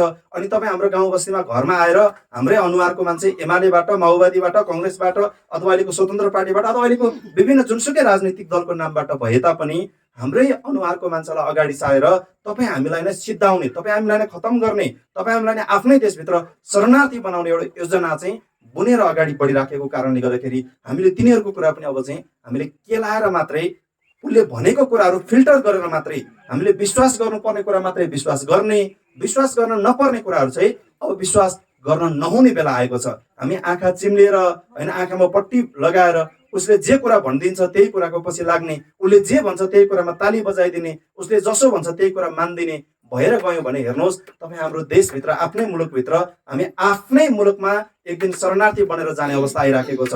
अहिले तपाईँहरू कतिजनाले सुन्नुभएको छ, नेपालको चाहिँ अहिलेको सुदूरपूर्वमा रहेको भर्खरै मात्रै नामाङ्करण भएको कोशी प्रदेशमा एउटा ठुलो आन्दोलन मचिराखेको छ। हाम्रै अनुहारको दाजुभाइहरू लडाइँ लडिराखेका छन्। के को निमित्त भन्दा पहिचानको निमित्त भनेर लडाइँ लडिराखेको छ। के पहिचान चाहियो भन्दाखेरि अहिले त्यो चाहिँ प्रदेशको नाम कोशी प्रदेश बनाए यिनीहरूले। त्यो कोशी प्रदेश बनिसकेपछि हाम्रै अनुहारको मान्छेलाई अगाडि सारेर के भनिदिन थाले त्यहाँनिर भन्दा यो कोशी भनेको चाहिँ हिन्दूहरूको कौशिकबाट कोशी हुँदै यो कोशी प्रदेश बन्यो, हामी यो मान्न तयार छैनौँ, यहाँनिर चाहिँ अर्कै नाम हुनुपर्छ भनेर आन्दोलन उठाए। अनि फेरि त्यहीँको त्यो जुन मान्छेले त्यो अहिले नेतृत्व गरिराखेको छ, कौशिकबाट कोशी भयो, यो प्रदेशको नामाङ्करण ठिक भएन, यसलाई खारेज गर्नुपर्छ भनेर बोल्ने मान्छेहरूले फेरि के चाहिँ भनेका छैनन् भन्दा आज तपाईँ हामी नेपालको सबै समग्र आँखा चिम्चो नाक थेप्चो जसको यही माटोमा उत्पत्ति भएको प्रमाण अहिले चाहिँ संसारले थाहा पाइसकेको छ। हामी यही माटोमा उत्पत्ति भएको मान्छेलाई उसले के बनाउँदैछ आज भन्दा आज चाहिँ आदिवासी जनजाति बनाउँदैछ। कौशिकबाट कोशी बनाउन जाने बाहुन छेत्रीले आदिवासी जनजातिबाट एक दिन शरणार्थी बनाउँदैछ है यसले भन्ने कुरा चाहिँ फेरि उसको चेतनाभित्र छैन। हेर्नुहोस्, यस कारणले गर्दाखेरि हामीले यस्ता मान्छेहरूबाट जोगिन सकेनौँ भने, यस्ता मान्छेहरूको चाहिँ बकमपुसे भाषणबाट चाहिँ वास्तविक कुरा केलाएर कति कुरा लिने कति कुरा नलिने, यो देश बनाउनको निमित्त हाम्रो आउने भावी सन्ततिहरूको उज्जवल भविष्य खोज्नको निमित्त कति गर्ने भन्ने कुरा बुझ्न सकेनौँ भने चाहिँ तपाईँहरूले अझै पनि दुःख पाउँदै अगाडि बढ्नुपर्ने एउटा स्थिति छ। यस कारणले गर्दाखेरि नि अस्ति मङ्सिर 4 गते सम्पन्न भएको निर्वाचनको कुरा, अस्ति भर्खरै मात्रै सम्पन्न भएको 80 साल वैशाख 10 गतेको उपनिर्वाचनको परिणामले पनि के कुरा चाहिँ बताइराखेको छ भन्दा नेपालमा अहिले भएको ती सबै राजनीतिक दल मङ्गोलिया सन्यासभन्दा बाहेकको त्यो सबै राजनीतिक दलहरू चाहिँ अहिले भारतमा रहेको राष्ट्रिय स्वयंसेवक सङ्घ भन्ने आरएसएस भन्ने जुन एउटा चाहिँ त्यहाँनिरको समूह छ, त्यो समूहको नेटवर्कमा नेपालको राजनीति चलाइराखेको छ। अनि तपाईँ हामीलाई चाहिँ कहाँनिर झुक्याउँछ भन्दाखेरि बाहिर पर्दामा हेर्दाखेरि त्यही कुरा हो, सत्य सत्य जस्तो लाग्छ, तर भित्र चाहिँ त्यहाँनिर अर्कै खालको गेम भइराखेको हुन्छ, खेल अर्कै भइराखेको हुन्छ। यस कारणले गर्दाखेरि चाहिँ हामीले समय सधैँ यो सङ्गठनको संस्थापक प्रेसिडेन्ट महामानव डाक्टर गोपाल गुरुङज्यूले तपाईँ हामी अहिलेको नेपालको यो समुदाय हामी परिकल्पना गरौँ हिजो हामी कस्तो थियौँ होला, अहिलेको तपाईँ हाम्रो यो चाहिँ युगमा आइपुग्दै गर्दाखेरि यो 21औं शताब्दीको युगमा आउने बेलामा त अझै तपाईँ हामीलाई राजनैतिक रूपमा अगाडि बढ्नुपर्छ, राजनीतिक भलाकुसारी अन्तर्क्रियात्मक कार्यक्रम भाषण मन्तव्य बहसहरू गर्नुपर्छ। हामी त्यहाँबाट निखारिँदै खारिँदै आएर हाम्रो आफ्नो समाज बनाउने कुरा, आफ्नो अधिकारको निमित्त लड्ने कुरा, आफ्नो आउने भावी सन्ततिहरूलाई गाउँ घरमा गएर जग्गा जमिन जोड्ने कुरा होइन, यो देशको सत्ता र सरकारमा पुग्न सक्ने एउटा बाटो बनाइदिनुपर्छ भन्ने कुराको चेतना शून्य हुने, अहिलेको समयमा त शून्य चेतना भएको हाम्रो समुदायलाई माया गरेर यो समुदायलाई अगाडि बढाउनको निमित्त यो सङ्गठनको फाउन्डर प्रेसिडेन्ट महामानव डाक्टर गोपाल गुरुङज्यूले यो मुलुकमा एउटा अथक सङ्घर्ष, अथक प्रयास, अथक मेहनत गरेर चाहिँ यो सङ्गठन स्थापित गरेर यहाँसम्म ल्याइदिइसक्नु भएको छ। आज झन्डै झन्डै यो सङ्गठन स्थापना भएको यो 34 वर्षको करिब करिब इतिहासमा यो सङ्गठनले नागरिकहरूको तर्फबाट अथवा मतदाताहरूको तर्फबाट चुनाव नजितिकन गर्न सक्ने हामीले यो सङ्गठनको फाउन्डर प्रेसिडेन्टले र यो सङ्गठनले नै पनि नागरिकको तहबाट अथवा मतदाताको तहबाट निर्वाचन नजितिकन गर्न सक्ने ती सबै कूटनैतिक र रणनैतिक कामहरू सम्पन्न भएर गइसकेको अवस्था छ। त्यसको निमित्त यो देशमा हामीलाई भोट जितिराख्नु, चुनाव जितिराख्नु आवश्यक थिएन। यो देशमा लोकतन्त्र ल्याउनको निमित्त, धर्मनिरपेक्ष स्थापित गर्नको निमित्त, प्रान्तीयता ल्याउनको निमित्त यो सङ्गठनको फाउन्डर प्रेसिडेन्ट डाक्टर गोपाल गुरुङज्यूले नै उहाँको कूटनैतिक र रणनैतिक लडाइँ लडेर यो सबै कुरा स्थापित गर्दै लिएर जानुभयो। तर अबको आवश्यकता चाहिँ के हो भन्दाखेरि देशको मोटामोटी यो सङ्गठनले अगाडि बढाएको जुन एउटा सैद्धान्तिक बाटो, जुन एउटा उद्देश्य सहितको अभियानमा हामी हिँडिराखेका छौँ, यो गन्तव्यमा पुग्नको निमित्त हामीले लड्नुपर्ने लडाइँको करिब करिब 90% लडाइँ चाहिँ मोटामोटी टुङ्गिएर गइसकेको छ, त्यो सकिसकेको छ। अब बाँकी रहेको जम्मा जम्मी 10% मात्रै राजनैतिक लडाइँहरू बाँकी छ। त्यो 10% राजनैतिक लडाइँभित्र चाहिँ के कुरा महत्त्वपूर्ण छ भन्दा हामी जनताको बिचमा पुगेर चुनाव जितेर पार्लियामेन्ट भवनभित्र अथवा संसद भवनभित्र पुगेर यो देशको नेतृत्व लिनुपर्ने काम चाहिँ त्यो 10% भित्र बाँकी छ। अब त्यसको निमित्त त हामीलाई के चाहियो यति बेला भन्दा त जनताको तर्फबाट त हामीलाई मत चाहियो। हामीलाई जनताले मत नदिएसम्म, जनताले हामीलाई भोट नदिएसम्म हामी संसद भवनभित्र छिर्न सक्दैनौँ। त्यहाँ छिर्न नसकेसम्म हामीले लडेर ल्याउने जुन यो कुटनैतिक र रणनीतिक लडाइँ हो त्यो हामीले हाम्रो तर्फबाट लडेर ल्याउनु पर्ने मोटामोटी त्यो आइसकेको छ। तर के चाहिँ ल्याउन सकेन अथवा के कुरा चाहिँ आउन सकेको छैन भन्दाखेरि हामी चुनाव नजितिकन, चुनावमा जितेर संसद भवन नपुगिकन गर्न नसक्ने काम चाहिँ हाम्रो तहबाट हुन सकेको छैन। र यसको निमित्त चाहिँ के आवश्यक छ यति बेला अब भन्दाखेरि यो मङ्गोल नेसनल अर्गनाइजेसनको विषयमा चाहिँ हामी विभिन्न गाउँ बस्ती होइन, मेलापात, पानी पँधेरो हामी जहाँ जहाँ पुग्छौँ त्यही ठाउँहरूबाट नै अब हामीले चाहिँ यो विषयमा बहस गर्ने, छलफल गर्ने, पैरवी गर्ने त्यो कुरा लिएर अगाडि बढ्न सक्यौँ भने चाहिँ पक्का तपाईँ हाम्रो समुदायको, तपाईँ हाम्रो आउने भावी सन्तान सन्ततिहरूको एउटा उज्जवल र सुनिश्चित भविष्य समयमा नै यो मुलुकमा स्थापित हुन्छ। त्यो नभएसम्म तपाईँ हामी यस्तै हो। र चाहिँ हिजो इतिहासमा त्यस्तै भएको थियो। हाम्रो एउटा छिमेकी मुलुक चीनमा पनि त्यस्तै भएको थियो। हिजो चीनमा अङ्ग्रेजहरूले अफिम खुवाएर त्यहाँनिर चाहिँ मस्त निन्द्रामा चाहिँ लिन हुन सिकाएको त्यहाँको चाइनिजहरू पनि झन्डै 350 वर्षभन्दा ज्यादा उनीहरू निदाइसके पछाडि माओ त्सेतुङले भ्याउजाइदिएर हिँड्न थालेको कारणले गर्दाखेरि आज चाइनिजहरूले आफ्नो देश मात्रै होइन आज संसार जितेर पनि उनीहरू चाहिँ स्पेसमा पनि आफ्नो ठाउँ सुरक्षित गर्नको निमित्त उनीहरू अगाडि बढिसकेको अवस्था छ। र हाम्रो देश नेपालमा चाहिँ उनीहरूले के गर्दै त भन्दा अङ्ग्रेजहरूले चाइनामा गएर अफिम खुवाउन सिकाए, अफिममा लट्ठ परे। हिजो चाइनिजहरूको अवस्था कस्तो रहेछ भने त्यहाँनिर अफिम खानको निमित्त आफ्नो घरमा भएको अमृत बेचेर अफिम खाएर लट्ठ परेर सुतेर बस्ने एउटा परिवेश चाहिँ अङ्ग्रेजहरूले सिर्जना गरिदिएको थियो। चाइनिजहरूको घरमा, चाइनिजहरूको समाजमा त्यस्तो चाहिँ मस्त निन्द्रामा लीन भएको समुदाय त बिउजेर अगाडि बढेको खण्डमा आज संसार जित्ने चाहिँ एउटा अभिलाषा बोकेर अगाडि बढ्न सक्छ भने हाम्रो देश नेपालमा मातिने कुरा चाहिँ मत अलिअलि खुवाएर चाहिँ हामीलाई मत्याइदिएको अवस्था छ। यो कुराबाट हामी बिउजेर अगाडि बढ्न सकेको खण्डमा हाम्रो आफ्नो वास्तविक अस्तित्व के रहेछ, हामी यो देशका मालिक भएर हाम्रो अधिकार कसले छिनेको रहेछ भन्ने कुरा हामीले चाहिँ सही समयमा सही ठाउँमा हामीले बुझ्न सक्यौँ भने र हामी अगाडि बढ्न सक्यौँ भने मङ्गोल नेसनल अर्गनाइजेसनलाई नेपाल मात्रै होइन संसारभर यसलाई रोक्न र छेक्न सक्ने कुनै शक्ति पनि छैन। यस कारणले गर्दाखेरि तपाईँ हाम्रो अगाडि हामीलाई खाँचो चाहिँ यति बेला के छ भन्दा एउटा निर्भीकपनको खाँचो छ। अर्को कुरा हाम्रो मस्तिष्कमा एउटा चेतनाको खाँचो छ। यो चेतना आइसके पछाडि अगाडि बढेको जुन यो सङ्गठनको वेग हुन्छ त्यो वेगले चाहिँ तपाईँ हामीलाई मात्रै नभइकन यो मुलुकमा रहेको हाम्रो आउने दर सन्तानहरूको एउटा उज्जवल र सुनिश्चित भविष्य समेत निर्माण गर्न सक्ने एउटा शक्ति चाहिँ केवल मङ्गोल नेसनल अर्गनाइजेसन र त्यो मङ्गोल नेसनल अर्गनाइजेसनलाई शक्तिशाली बनाउन सक्ने अर्को शक्ति भनेको तपाईँ हामी आम यो देशको बहुसङ्ख्यक 80% अहिन्दू मूलवासी मङ्गोल जनताहरूसँग छ। यस कारणले गर्दाखेरि त्यो कुरालाई चाहिँ तपाईँहरूले चिनेर बुझेर आफ्नो शक्तिलाई पहिचान गरेर त्यो शक्तिलाई कहाँनिर लगाउँदाखेरि चाहिँ आफ्नो र आफ्नो आउने सन्ततिको भविष्य उज्जवल र सुनिश्चित हुन्छ भन्ने कुरा तपाईँ हामीले समयमा बुझेर अगाडि बढ्न सक्यौँ भने मात्रै हामी आफ्नै मुलुकमा एउटा चेतनशील नागरिक भएर आफ्नै मुलुकमा एउटा मालिकको चाहिँ दर्जा कायम गरेर चाहिँ हामी आफ्नै देशमा सबै कुराहरूबाट चाहिँ सम्पन्न भएर बाँच्न सक्छौँ। होइन भनेदेखि चाहिँ अघि नै मैले तपाईँहरूलाई सुरुमा बताइहालेँ हामी सधैँभरि कस्तो हुन्छौँ भन्दाखेरि चाहिँ पशुभित्रको नि गधा जस्तै गधाले चाहिँ हिजो उसको जीवन सुरुवात हुँदा भारी बोकेर सुरुवात भएको मर्दा पनि भारी बोकेर नै मर्छ। उसको जीवनमा कहिले पनि त्यो सुख शरीर भन्ने कुरा आउँदैन। त्यो किन आउँदैन त भन्दा उसको चेतनाको स्तर चाहिँ शून्य छ। त्यो शून्य चेतनाबाट अगाडि बढ्न नखोजेको कारणले, त्यो हिम्मत नगरेको कारणले गर्दाखेरि चाहिँ उसले चाहिँ कहिले पनि जीवनमा सुख शरीरको जीवन पाउने अवस्था चाहिँ आउँदैन। यस कारणले गर्दाखेरि तपाईँ हाम्रो अगाडि पनि त्यही नै हो। तपाईँ हामी यो संसारकै सर्वश्रेष्ठ प्राणी मानवहरू र यो देश नेपाल जुन देशमा चाहिँ महामानव सिद्धार्थ बुद्धको जन्म भयो, जुन देशमा महामानव डाक्टर गोपाल गुरुङज्यूले आफ्नो कर्मथलो बनाएर यो मुलुकलाई अगाडि लाने एउटा चाहिँ ऐतिहासिक साहस बटुलेर अगाडि बढ्नुभयो। यस्तो मुलुकमा जन्मेको तपाईँ हामी यो देशको यही भूमिमा उत्पत्ति भएको मूलवासी मङ्गोलहरूले पनि अब त्यो साहस गर्नुपर्छ। हामी आजसम्म लुटिँदै आयौँ, ठगिँदै आयौँ, चाहिँ विभिन्न नारामा, विभिन्न राजनीतिक दलको झन्डामा, विभिन्न राजनीतिक दलको चुनावहरूमा चाहिँ चुनाव चिन्हबाट चाहिँ हामी छक्किँदै आयौँ, उनीहरूबाट चाहिँ हामी झुकिँदै आयौँ, लुटिँदै आयौँ, ठगिँदै आयौँ। यस कारणले गर्दाखेरि यसबाट जोगिएर अबको भावी रणनीति अथवा भावी बाटो चाहिँ सही ठाउँमा चाहिँ हामीले डोर्याउन सक्यौँ भने मात्रै हाम्रो आउने सन्ततिहरूको उज्जवल र सुनिश्चित भविष्य निर्माण गर्न सक्छौँ। होइन भनेदेखि हेर्नुहोस् तपाईँ हामीले 7 सालमा राणा खेदाउने अभियानमा नि लडेकै हो, 46-47 फेरि बहुदल ल्याउने लडाइँ पनि लडेकै हो, 52-53 सालबाट फेरि देशमा चाहिँ एउटा तानाशाही राजतन्त्रात्मक व्यवस्थाको अन्त्य गरेर मुलुकमा एउटा सुगम व्यवस्था ल्याउने भनेर लडेकै हो।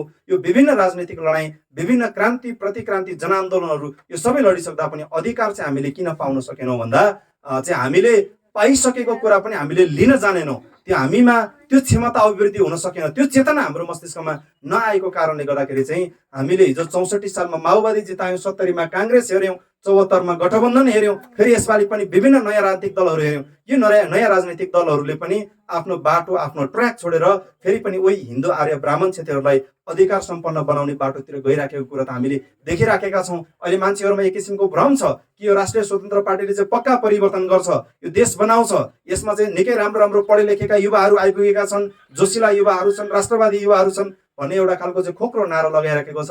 तर उसको हृदय चाहिँ के छ भन्दाखेरि बाहिर तपाईँ हाम्रो अगाडि सुनिने गरेर उसले बोल्ने, उसको गर्जन, उसको भाषण, उसको मन्तव्य जतिसुकै राष्ट्रवादी कुरा आए पनि उसको व्यवहार चाहिँ उही नस्लीय चिन्तन बोकेको हिन्दू आर्य बाहुन क्षेत्रीकै चिन्तन छ। त्यो कुरा त अस्ति भर्खरै चाहिँ आज 2080 साल वैशाख 10 गतेको उपनिर्वाचन हुनुभन्दा पहिला नै 2079 साल मङ्सिर 4 गतेको चुनावमा राष्ट्रिय स्वतन्त्र पार्टीको सभापति रवि लामिछानेले चुनाव जितेर सत्तामा पुगेर ऊ चाहिँ गृहमन्त्री हुने बित्तिकै उसले पल्टाएको फाइलले पनि त्यो कुरा चाहिँ के देखायो त भन्दाखेरि गृहमन्त्री हुने बित्तिकै रवि लामिछानेले गरेको एउटा निर्णय, उसले के निर्णय गरायो त भन्दा कञ्चनपुरमा चाहिँ बलात्कारबाट चाहिँ मृत्यु हुन पुगेको बलात्कार पीडित चाहिँ त्यो जो एउटा पन्त थियो, एकजना नानी भर्खरको 14 वर्षको बालिका, त्यो 14 वर्षको बालिका पन्तको केस चाहिँ उसले फाइल पल्टायो। उसको विषयमा चाहिँ तत्काल चाँडोभन्दा चाँडो त्यो बलात्कारलाई समातेर कारवाही गर्नुपर्छ भनेर बोल्यो रवि लामिछानेले। तर त्यही रवि लामिछानेले के चाहिँ बोल्न सकेन भन्दा दोलखाको एउटा एकजना नर्स केटी निमा डोल्मा तामाङलाई पनि ललितपुरमा चाहिँ उसलाई पनि बलात्कार गरेर मारेको थियो, पश्चिममा नेहा कुन मगरलाई पनि बलात्कार गरेर मारेको थियो। उनीहरूको विषयमा चाहिँ उसले एक शब्द पनि बोलेन, निमा डोल्मा तामाङको विषयमा नि बोलेन, नेहा पुन मगरको विषयमा नि बोलेन। उसले चाहिँ कसको विषयमा बोल्यो भन्दाखेरि त्यही निर्मला पन्तको विषय मात्रै बोल्यो। त्यो उसले किन त्यो बोल्दैछ त भन्दा अझ हाम्रो मान्छे उसकै पछि वाह गरेर ताली पड्काएर रवि लामिछानेले अब चाहिँ बलात्कारीलाई समात्ने भयो, फाँसी दिने भयो, मार्छ कि के हो भनेर हामी अहिले चाहिँ ताली बजाएर बसिराखेका छौँ। उसले त कसलाई समात्दैछ भन्दा उसको चेलीलाई बलात्कार गर्ने चाहिँ बलात्कारी हो, अनि हाम्रो चेलीबेटीलाई बलात्कार गर्ने मान्छे चाहिँ बलात्कारी होइन त, त्यो बलात्कारी नै हो नि त। उसले किन चाहिँ हाम्रो चेलीलाई बलात्कार गर्ने बलात्कारीको विषयमा उसले त्यो फाइल पल्टाउन चाहेन त भन्दा उसको भाषणमा राष्ट्रवादी भाषण भए तापनि उसको मनमा र उसको चिन्तनमा चाहिँ के छ भन्दा बाहुन क्षेत्रीको निमित्त नै म चाहिँ राजनीतिमा आएको हुँ भन्ने कुरामा ऊ स्पष्ट छ। यसकारणले गर्दाखेरि हाम्रो विषयमा उसले बोल्दैन।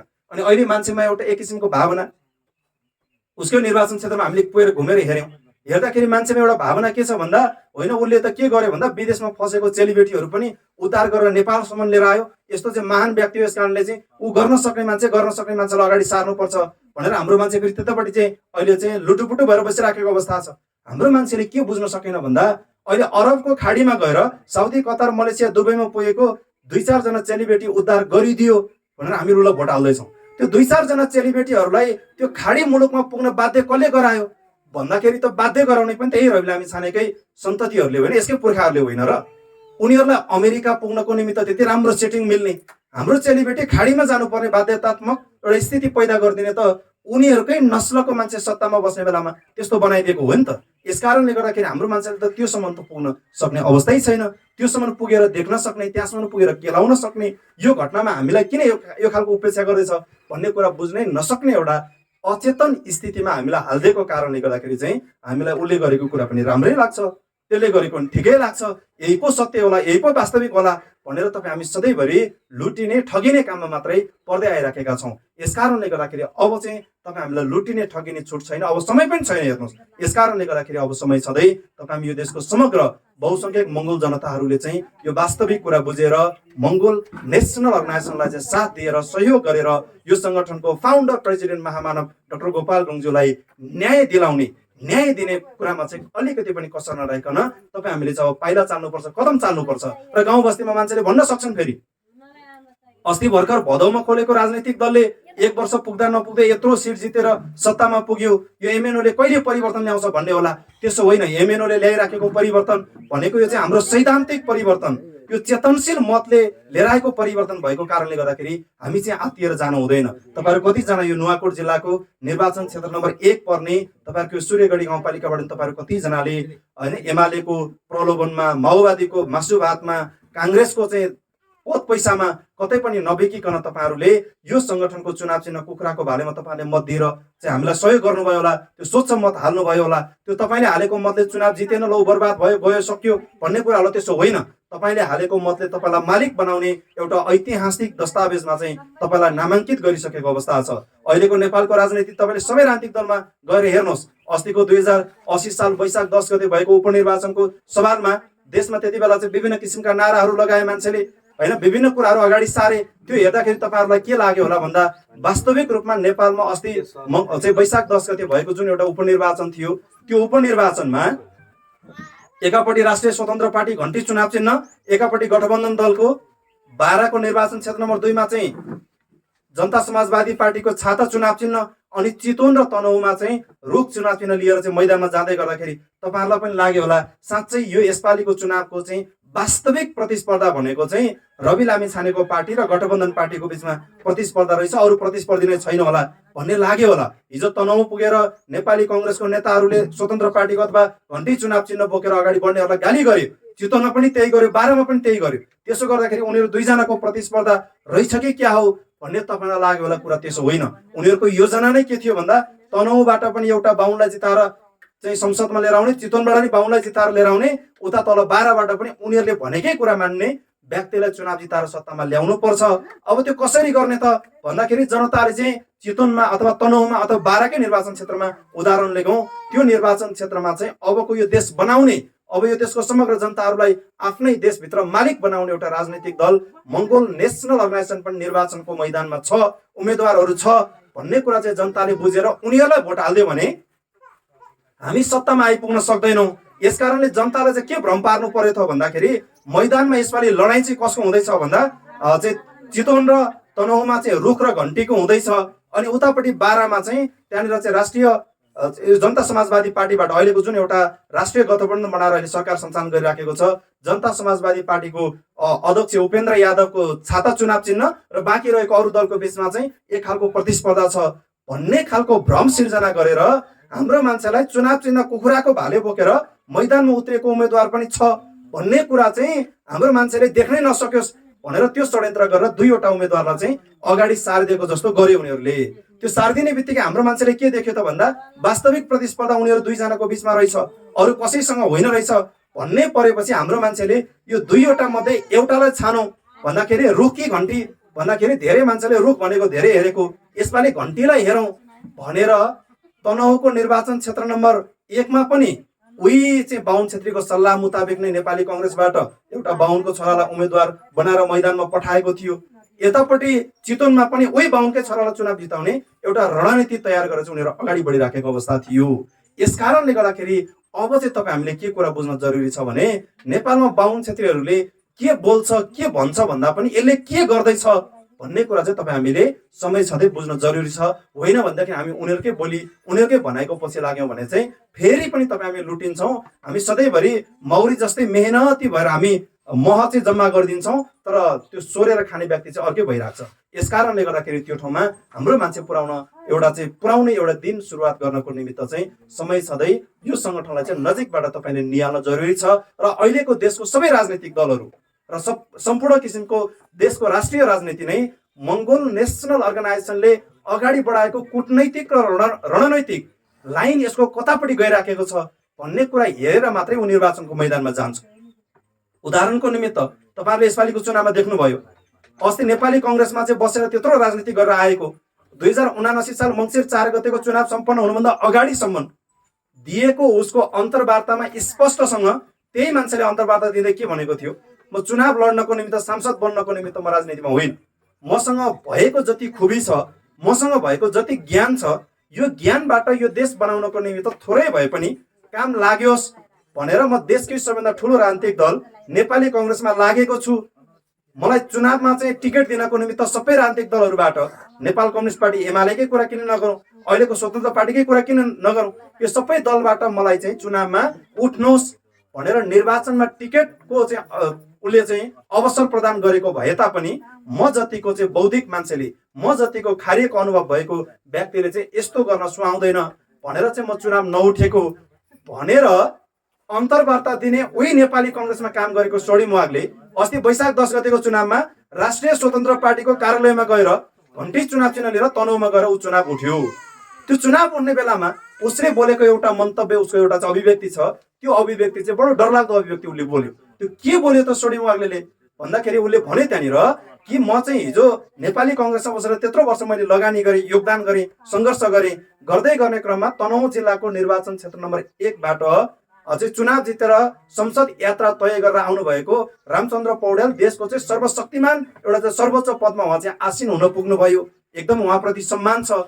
सँगसँगै रामचन्द्र पौडेलले हिजो बिपी कोइरालाको हात समात्दै आज यत्रो वर्ष हिजो चाहिँ बाल्य अवस्थाबाट राजनीति सुरुवात गरेको रामचन्द्र पौडेलले युवा अवस्था हुँदै विद्यार्थी जीवन सकाउँदै यो समयसम्म आइपुगेर उसले लामो समयको धैर्यता, लामो समयको अभ्यास, लामो समयको खारिएको अनुभव र लामो समयसम्मको निरन्तरताबाट यो देशको राष्ट्रपति बन्ने एउटा बाटो तय गर्नु त्यो राम्रो कुरा हो। तर अहिले हाम्रो उमेरको निमित्त, हाम्रो समयको निमित्त चाहिँ रामचन्द्र पौडेलले जस्तो कुरेर बसेर राजनीति गर्ने समय अब हामीलाई छैन। हामीले चाहिँ तत्काल हस्तक्षेप गरेर भए पनि चाँडोभन्दा चाँडो सत्तामा पुग्नु पर्ने बेला आएको छ भनेर सोडी मुवागले बोल्यो। त्यो कुरा उसले किन बोल्यो, त्यो अभिव्यक्ति उसले किन दियो त भन्दा 2079 साल मङ्सिर 4 गते सम्पन्न भएको निर्वाचनको मत परिणामको लिस्ट तपाईँले हेर्नुभयो भने त्यो लिस्ट, त्यो जुन एउटा खालको चाहिँ मत परिणामको डेटा निकालेको छ उनीहरूले, निर्वाचन आयोगले, त्यो डेटामा भएको सबै राजनीतिक दलहरूको नाम मध्येको नेपाली कङ्ग्रेसको कुरा गरौँ, त्यहाँनिर एमालेको कुरा गरौँ, माओवादीको, स्वतन्त्र पार्टी, राष्ट्रिय प्रजातन्त्र पार्टी, जनता समाजवादी पार्टी, लोकतान्त्रिक समाजवादी पार्टी, नागरिक उन्मुक्ति पार्टी, जनमत पार्टी, राष्ट्रिय जनमोर्चा पार्टी, नेपाल मजदुर किसान पार्टी, त्यो सबै राजनैतिक दलहरूको माथिदेखि तलसम्म गन्दै गन्दै आयो भने 1 नम्बरबाट गन्दै गन्दै गन्दै आउँदाखेरि 12औं नम्बरसम्म भएको राजनैतिक दलहरू चाहिँ अहिले संसदभित्र छ। त्यो 12औं नम्बरसम्मको दल संसदभित्र छ। अब 13औं नम्बरको दल कुन छ भनेर त्यो सोडी मुवागले त त्यो त पढेको मान्छे हो त्यो त, अनि उसले चाहिँ 13औं नम्बरको दल कुन रहेछ भनेर हेर्दाखेरि 13औं नम्बरमा चाहिँ मङ्गोल नेसनल अर्गनाइजेसन, चुनाव चिन्ह कुखुराको भाले, प्रतिनिधि सभातर्फ 49,000, प्रदेश सभातर्फ 64,000 भोट भनेर मङ्गोल नेसनल अर्गनाइजेसन चाहिँ सोडी मुवागले त्यहाँनिर देख्यो। यो देखिसकेपछि उसलाई के मनमा डर, त्रास के पैदा भयो त भन्दा यो यसपालिको चुनावमा 13औं शक्ति भएको यो दल अबको 5 वर्षको अभ्यासपछि यो दल देशव्यापी रूपमा जान्छ, राष्ट्रिय राजनीतिमा यो दल आइपुग्छ। अबको 2084 सालको चुनावमा मैले टिकट पाएँ नै भने पनि म त्यति बेला चुनाव जित्दिनँ। यस कारणले गर्दाखेरि म चोर बाटोबाट हुन्छ कि कुन बाटोबाट हुन्छ, जसै गरी भए पनि म यसपालि नै हतारिएर संसद पुग्नु पर्छ भन्ने सोच बोकेको कारणले गर्दाखेरि चाहिँ उसले नेपाली कङ्ग्रेस पार्टीमा हुँदा खाँदाको सबै कुरा छोडेर त्यागेर ऊ चाहिँ राष्ट्रिय स्वतन्त्र पार्टीको चुनाव चिन्ह, घन्टी चुनाव चिन्ह लिएर चाहिँ मैदानमा आइपुग्नु पर्ने अवस्था चाहिँ उसको बनेर गयो। यस कारणले गर्दाखेरि नेपालको अहिलेको चाहिँ सबै राजनीतिहरू मैले भनिहालेँ मोटामोटी देशमा मङ्गोल नेसनल अर्गनाइजेसनले यसपालि प्राप्त गरेको मतलाई हेरेर देशमा अहिले भएका सबै राजनीतिक दलका चाहिँ राजनीतिक कर्मीहरूले पनि अब कुन रणनीति तय गरेर अगाडि बढ्न सकिन्छ, अझै देशको बहुसङ्ख्यक जनताहरूलाई कसरी चाहिँ यिनीहरूलाई झुक्क्याउन सकिन्छ भन्ने एउटा खालको चाहिँ उनीहरू तयारीमा मात्रै लागिराखेको अवस्था छ। यसकारणले गर्दाखेरि पनि तपाईँ सम्पूर्ण आम मङ्गोल प्रेमी आमा बुवा दाजुभाइ तथा दिदीबहिनीहरूले चाहिँ समय छँदै यो वास्तविक कुरा बुझेर अस्ति मङ्सिर 4 गतेको चुनावमा तपाईँहरू कतिजनाले मत दिएर सहयोग गर्नुभयो, तपाईँहरू सबैलाई पनि मेरो तर्फबाट धन्यवाद व्यक्त गर्न चाहन्छु कि तपाईँहरूले दिनुभएको मतले आज मङ्गोल नेसनल अर्गनाइजेसनलाई एउटा फराकिलो परिचय बन्ने ठाउँमा तपाईँले पुर्याउनु भएको छ। र हामीले प्राप्त गरेको भोटले चाहिँ हामीलाई के एउटा सन्देश दिएको छ भन्दा हामीले कसैलाई रिस उठेर हामीलाई दिएको भोट होइन। यो हिजो 74 सालको चुनावमा काङ्ग्रेसको भोटरहरू काङ्ग्रेससँग रिस उठेर हामीलाई दिएको नि होइन, 74 सालमा एमालेमा भोट हालेकोले रिस उठेर हामीलाई दिएको नि होइन, 74 सालमा माओवादीमा भोट हालेर ऊ देखेर आज रिस उठेर हामीलाई दिएको भोट पनि होइन। हामीले पाएको भोट भनेको एमाले, माओवादी, कङ्ग्रेस सबै राजनीति, जस्तै अब हाम्रो चाहिँ उदाहरणको निमित्त आजको हाम्रो कार्यक्रमको सभाध्यक्ष मधुजीकै कुरा गरौँ, उहाँ चाहिँ काङ्ग्रेस रिस उठेर हामीमा आइपुग्नु भएको व्यक्ति त होइन नि त। उहाँ त हिजो काङ्ग्रेसमै बसेर काम गरिराख्नु भएको थियो, काङ्ग्रेस रिस उठेर यहाँ आइपुग्नु भएको होइन, काङ्ग्रेस अर्काको घर रहेछ, मेरो घर यो रहेछ भनेर चिनेर आइपुग्नु भएको मत हो नि त यो त। यस कारणले गर्दाखेरि चाहिँ मङ्गोल नेसनल अर्गनाइजेसनले चाहिँ यसपालि प्राप्त गरेको मत चाहिँ त्यो आक्रोशको मत होइन, त्यो जागरणको मत हो, त्यो सचेतनाको मत हो। त्यो जागरण र सचेतनाको मतको पृष्ठभूमिमा टेकेर उभिने राजनीतिक दलको नेता र नेतृत्वले चाहिँ पक्का इमान्दारीपूर्वक देश परिवर्तन गर्ने साहस चाहिँ उसले मात्रै राख्न सक्छ। त्यो आक्रोश र रिसमा आएको भोटको त ठेगान हुँदैन। हेर्नुहोस्, हिजो 74 सालमा भएको घटना त्यही हो। अब यसपालिको अहिलेको यो राष्ट्रिय स्वतन्त्र पार्टीले पाएको भोट भनेको चाहिँ यो रवि लामिछानेलाई चिनेर, रवि लामिछानेको पार्टीको सिद्धान्त बुझेर, उसले गर्न खोजेको चाहिँ देश परिवर्तनको कुरा मोडलहरू देखेर यसले यसो बनाउँछ होला भनेर उसलाई भोट हालेको होइन। यसपालि उसले प्राप्त गरेको भोट भनेको चाहिँ काङ्ग्रेस, एमाले र माओवादीमा भोट हाल्दा हाल्दा हाल्दा हाल्दा उसले देश परिवर्तन नगरेर रिस उठेका मतदाताहरूले यसलाई दिइराख्नुभन्दा त बरु अहिले अलिकति नयाँ चाहिँ अनुहार लिएर आउने, तर हाम्रै अनुहारको, हाम्रै नस्लको बाहुन छेत्री दाजुभाइलाई नै दिनुपर्छ भनेर स्वतन्त्र पार्टी अगाडि बढाएको हो। उसले टेकेको धरातल अथवा अहिलेको नेपालमा भएको सबै राजनीतिक दलहरूले टेकेको धरातल भनेको चाहिँ त्यो अशिक्षित अचेतन अवस्थामा बसेको मतदाताले दिएको भोटको चाहिँ पृष्ठभूमिमा टेकेर अगाडि बढेको राजनीतिक दल र त्यो राजनीतिक दलको नेतृत्व भएको कारणले गर्दाखेरि उनीहरूले देश बनाउने कुरा, समाज बनाउने कुरा भनेको चाहिँ केवल तपाईँ हामीलाई दिवा सपना देखाउने कुरा मात्रै हो। यसकारणले गर्दाखेरि मङ्गोल नेसनल अर्गनाइजेसनले टेकेको हाम्रो धरातल भनेको चाहिँ हामी कसैलाई रिस उठाएर, एमालेमा लागिराखेको मान्छे एमालेमा रिस उठाएर, काङ्ग्रेसमा लागिराखेको मान्छे काङ्ग्रेसमा रिस उठाएर, माओवादीमा लागिराखेको मान्छे माओवादीमा रिस उठाएर होइन। हामीले चाहिँ तपाईँहरू लागेको बाटो गलत भयो, तपाईँले हिँड्दै गरेको चाहिँ जुन एउटा अभियान छ, तपाईँले गर्दै गरेको दुःख जुन छ, तपाईँले गर्दै गरेको सङ्घर्ष जुन छ, त्यो सङ्घर्षबाट प्राप्त हुने प्रतिफल चाहिँ तपाईँले पाउनुहुन्न, तपाईँको छोराछोरीले पनि पाउँदैन। यसकारणले वास्तविक अभ्यास, वास्तविक सङ्घर्ष चाहिँ आफ्नै घरमा बसेर गर्नुपर्छ भनेर हामीले बुझाएर ल्याएको मत भएको कारणले गर्दाखेरि चाहिँ आज मङ्गोल नेसनल नेसनले चाहिँ एउटा बलियो धरातलमा हामी टेकेर उभिएको कारणले गर्दाखेरि आज यो दलको विरुद्धमा कसैले बोल्ने आँट, हिम्मत, साहस पनि गर्न सकेको छैन।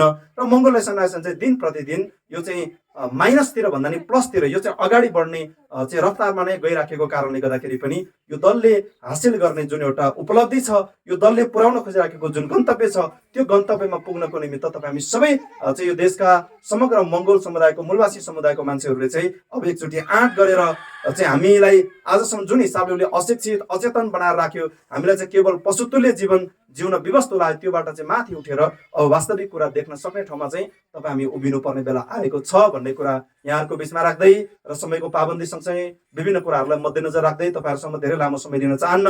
अन्य विभिन्न कुराहरू तपाईँहरूको बिचमा अलिकति प्रश्न भएको छैन भने अहिले अनौपचारिक रूपमा तपाईँहरूसँग बसेर फेरि भलाकुसारी गर्न सक्छौँ र अन्तिममा फेरि पनि एकचोटि तपाईँहरूले आफ्नो हृदयभित्र अब यो सङ्गठन, यो दल तपाईँले बुझ्नुपर्ने बेला आएको छ। आजसम्म हामीले एमालेमा कति सङ्घर्ष गर्नुभयो, काङ्ग्रेसमा कति गर्नुभयो, माओवादीमा तपाईँले कति गर्नुभयो, यो एमएनओ जुन दलमा तपाईँले आजसम्म एक सुका सहयोग नगरे पनि, जुन दलमा तपाईँले आजसम्म एक थोपा पसिना नबगाएको भए तापनि यो दलले चाहिँ तपाईँहरूकै पक्षमा, तपाईँ हाम्रै पक्षमा चाहिँ आजसम्म निरन्तर इमान्दारीपूर्वक चाहिँ लडाइँ लडिराखेको कारणले गर्दाखेरि चाहिँ हाम्रो निमित्त, यो समाजको निमित्त र यो देशको निमित्त सङ्घर्ष गरिराखेको वास्तविक राजनैतिक दल मङ्गोल नेसनल नेसन चिन्हको निमित्त चाहिँ कन्जुसाइ गर्नु हुँदैन। यो दलको पक्षमा चाहिँ अब तपाईँ हामी खुलेर अगाडि बढेर देश परिवर्तन गर्ने कुरा, समाज परिवर्तन गर्ने कुरा, यो देश बचाउने कुरा, बनाउने कुरा, आउने सन्ततिको उज्जवल र सुनिश्चित भविष्य चाहिँ निर्माण गर्ने कुरामा चाहिँ अब तपाईँ हामी अगाडि बढ्नुपर्ने बेला आइसकेको छ भन्ने कुरा तपाईँहरूको बिचमा राख्दै अघि नै साथीहरूले बताउँदै हुनुहुन्थ्यो। तपाईँहरूको विशेष गरी आज यो चाहिँ नुवाकोट जिल्ला सूर्यगढी गाउँपालिकाको प्रथम अधिवेशन घोषणा सभा हामी करिब सम्पन्न गर्न लागिराखेका छौँ र तपाईँहरूको यो पालिका अधिवेशन सकिएको करिब मोटामोटी तपाईँहरूको अबको केही दिनभित्र नै तपाईँहरूको जिल्लाको अधिवेशनको मिति पनि तय भइसकेको कारणले गर्दा अघि नै साथीहरूले तपाईँलाई निम्तो दिइसक्नु भएको छ। यो जिल्ला अधिवेशन भन्ने कुरा अघि तपाईँहरूको हातमा पर्चा पनि आइसकेको छ। यो देशको वास्तविक नेतृत्व, यो देश सञ्चालन गर्न सक्ने नयाँ नेतृत्व, एउटा खालको युगान्तकारी परिवर्तन दिन सक्ने नेतृत्व चयनको निमित्त पनि यो अधिवेशनहरूले चाहिँ एउटा महत्त्वपूर्ण भूमिका राख्ने भएको कारणले गर्दाखेरि आजको तपाईँहरूको यो चाहिँ नुवाकोट जिल्ला सूर्यगढी गाउँपालिकाको प्रथम अधिवेशनबाट निर्वाचित हुँदै गर्नुभएको तपाईँहरू सम्पूर्ण पदाधिकारीज्यूहरू जो तपाईँहरू आजबाट निर्वाचित हुँदै हुनुहुन्छ, तपाईँहरू वास्तविक रूपमा एउटा आफ्नो घर, आफ्नो समाज निर्माण गर्ने चाहिँ एउटा अग्रगामी कदम लिएर अगाडि बढ्ने एउटा चाहिँ सोचसहित, एउटा युगान्तकारी विचारसहित तपाईँ यो दर्शन अङ्गीकार गर्दै यो दर्शनभित्र रहेर आफ्नो एउटा चाहिँ भारी अथवा तपाईँको एउटा यात्राको पहिलो पाइला आजबाट तपाईँहरूले चाल्दै हुनुहुन्छ।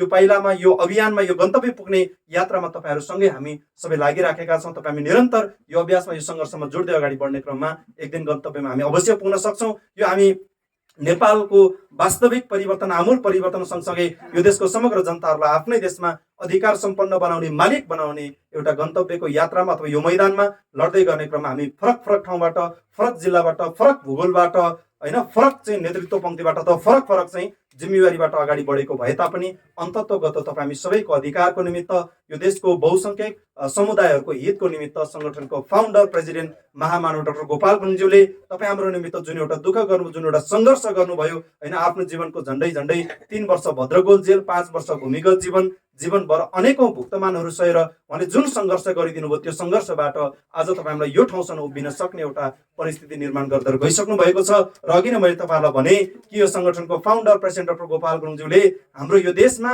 हामीलाई मालिक बनाउनको निमित्त यो देशको गुरुङ मगर तामाङ राई लिम्बू शेर्पा कोचे मेचे धिमाल कामी दमे साकी चामेपुडे अथवा विशेष गरी हामी आँखा चिम्चो नाक थेप्चो भएको वर्णको मान्छेहरूलाई यो देशमा मालिक बनिनको निमित्त यो देशको शासन सत्तामा बस्न सक्ने लायकको व्यक्ति बनाउनको निमित्त चाहिँ डाक्टर गोपाल गुरुङज्यूले उहाँको जीवनमा अथक सङ्घर्ष, अथक मेहनत गरेर झन्डै झन्डै 90% लडाइँ उहाँले जितेर गइसक्नु भएको छ, लडिदिइसकेर जानुभएको छ। मात्रै 10% लडाइँ बाँकी छ। त्यो 10% लडाइँ भनेको अब आउने निर्वाचनमा उम्मेद्वार हुनको निमित्त तपाईँ हामी तयार हुने, तपाईँ हाम्रै समाजबाट, तपाईँ हाम्रै समुदायबाट उम्मेद्वार भएर अगाडि बढ्न चाहने मान्छेलाई तपाईँ हामी सबैले भोट दिएर, मत दिएर सहयोग गरेर चाहिँ जिताएर पठाउनु पर्ने मात्रै काम बाँकी छ। यति काम गर्न सकिसक्यो भने चाहिँ अनि हामी संसद भवनभित्र पुगेर सांसद बनिसके पछाडि, यो देशको सरकारमा पुगिसके पछाडि अथवा उदाहरणको निम्ति सूर्यगढी गाउँपालिकाको पालिका अध्यक्ष बन्ने ठाउँमा हामी पुगिसकेपछि वास्तविक परिवर्तन चाहिँ यो अहिलेको 90% लडाइँ भनेको यो कूटनैतिक लडाइँ भएको कारणले गर्दा तपाईँलाई अनुभूति नभएको हुनसक्छ। त्यो 10% लडाइँमा चाहिँ फेरि तपाईँहरूले देखिने परिवर्तन चाहिँ त्यो 10% भित्र बाँकी छ। यस कारणले गर्दाखेरि त्यो ठाउँमा पुर्याउनको निमित्त चाहिँ तपाईँ हामीले साहस बटुल्न जरुरी छ। एउटा गाउँपालिका प्रमुख, उपप्रमुख अहिले तपाईँहरूको घर दैलोमा आउने बेला उहाँले बताउनुहुन्छ होला यो चाहिँ सूर्यगढी गाउँपालिकालाई कस्तो बनाउने, विकासको मोडलमा यहाँनिर मकै रोप्ने ठाउँमा धान रोप्न सक्ने कसरी बनाउने। अघि नै यहाँनिर चाहिँ हामी कार्यक्रममा आउँदै गर्ने बेलामा यहाँनिर बसेर गफ गर्ने स्थानीयवासीहरूले भन्दै हुनुहुन्थ्यो यहाँनिर चाहिँ पानीको दुःख छ, पानी खान गाह्रो छ। अब पानी खान किन गाह्रो छ भन्दाखेरि तपाईँ हामीले सही नेतृत्व चुन्न सकेनौँ। अब हामीले चुनेर पठाएको मान्छेलाई तपाईँले किन पठाएको त? अस्तिको स्थानीय चुनावमा तपाईँले वडा अध्यक्ष चुन्नुभयो, गाउँपालिका प्रमुख चुन्नुभयो, अस्तिको चाहिँ प्रदेश प्रतिनिधि सभाको चुनावमा पनि सांसदलाई भोट दिएर पठाउनु भयो। गाउँपालिका अध्यक्षलाई तपाईँले भोट दिएर मेरो चाहिँ वैशाख महिनामा मकै छर्नुपर्छ, मकै छर्ने बेलामा तिमी पनि आएर डल्ला फुटाइदियो भनेर भोट दिएर त पठाएको होइन नि त उसलाई। उसलाई त तपाईँहरूले किन पठाएको त भन्दा गाउँमा यस्तै कोही बेलामा पानी हुँदैन, खरेडी लाग्छ, खाने पानी पाइँदैन, कोही बेलामा बाटो चाहिँ अब त्यहाँनिर तलतिर चाहिँ पहिरो गएर डिस्टर्ब होला। तपाईँहरूको यहाँनिर चाहिँ कोही एउटा चाहिँ गर्भवती महिला सुत्केरी व्यथा लागेर छटपटेर बिरामी भएर छटपटी राखेको बेलामा तल बाटो चाहिँ पहिरो आएर डिस्टर्ब भयो भने त्यो तपाईँले खनेर कति बेला बाटो खुलाएर अनि तपाईँले चाहिँ त्यो गर्भवती बिरामीलाई कति बेला हस्पिटल पुऱ्याएर तपाईँले आमा र बच्चा कति बेला जोगाउन सक्नुहुन्छ?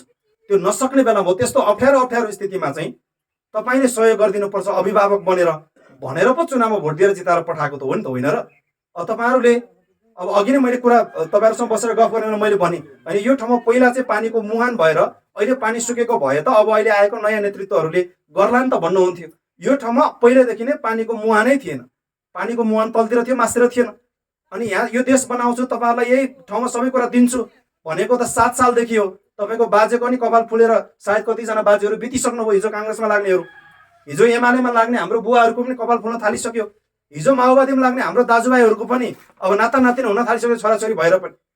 अनि अहिलेसम्म उसले किन गरेन त भन्दाखेरि यो चाहिँ उसको सोच नै गर्नको निमित्त भन्ने सोच छैन। हेर्नुहोस्, यस कारणले गर्दाखेरि यो राजनीति किन महत्त्वपूर्ण छ त भन्दा यो यस्तै समस्याहरू समाधान गर्नलाई, यस्तै समस्याहरूलाई सम्बोधन गर्नको निमित्त चाहिँ राजनीतिको आवश्यकता छ।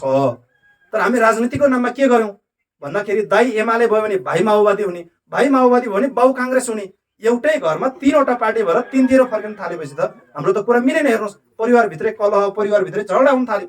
अब देशमा एउटा यस्तो राजनीतिक दल आयो कि मङ्गोल नेसनल अर्गनाइजेसन, जुन दलभित्र तपाईँ सबै राजनीतिक दलमा विचार बोक्ने मान्छेहरूको अधिकारको निमित्त पनि यो दलले त सङ्घर्ष गरिराखेको छ नि त। तपाईँ एमाले पनि बन्नु परेन, माओवादी नि बन्नु परेन, काङ्ग्रेस पनि बन्नु परेन, तपाईँ मङ्गोल बन्यो भने सबै कुरा हामीभित्र आइसकेको अवस्था छ, त्यो आउने अवस्था छ। यस कारणले गर्दाखेरि यो राजनीति चाहिँ तपाईँ हामीले समय छँदै बुझ्न सकेनौँ भने हेर्नुहोस्, तपाईँहरूको यो बस्तीमा मैले आज आएर हेरेँ, मैले पनि फेरि तपाईँहरू आएर तपाईँहरूको बस्तीमा पानी रहेनछ म ल्याइदिन्छु नि त भन्नलाई चाहिँ म आएको होइन। हेर्नुहोस् फेरि, किनकि मैले पानी ल्याइदिने होइन, पानी ल्याउन सक्ने शक्ति चाहिँ तपाईँहरूसँग छ नि त।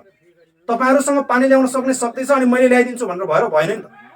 तर अरू राजनीतिक दलको नेताहरू चाहिँ यहाँ आएर के भन्छन् भन्दाखेरि होइन तपाईँहरूलाई पानीको समस्या रहेछ, म ल्याइदिन्छु, मलाई जिताउनुहोस् भनेपछि अनि तपाईँहरू के सोच्नुहुन्छ, अरे उहाँ त भगवानै होला, सायद डाँडाबाटै पानी झारिदिन्छ होला भन्ने सोचेर भोट हालिदिन्छौँ हामी।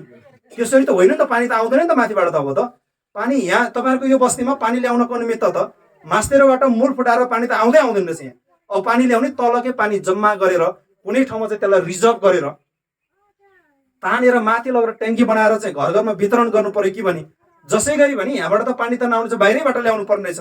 अनि बाहिरबाट पानी ल्याउनको निमित्त कसरी ल्याउँछ त उसले त ल्याउने होइन। त्यसको निमित्त शक्ति तपाईँहरूसँग छ। तपाईँहरूसँग कुन शक्ति छ भन्दाखेरि तपाईँहरूसँग भोटको शक्ति छ नि, मतको शक्ति छ नि त।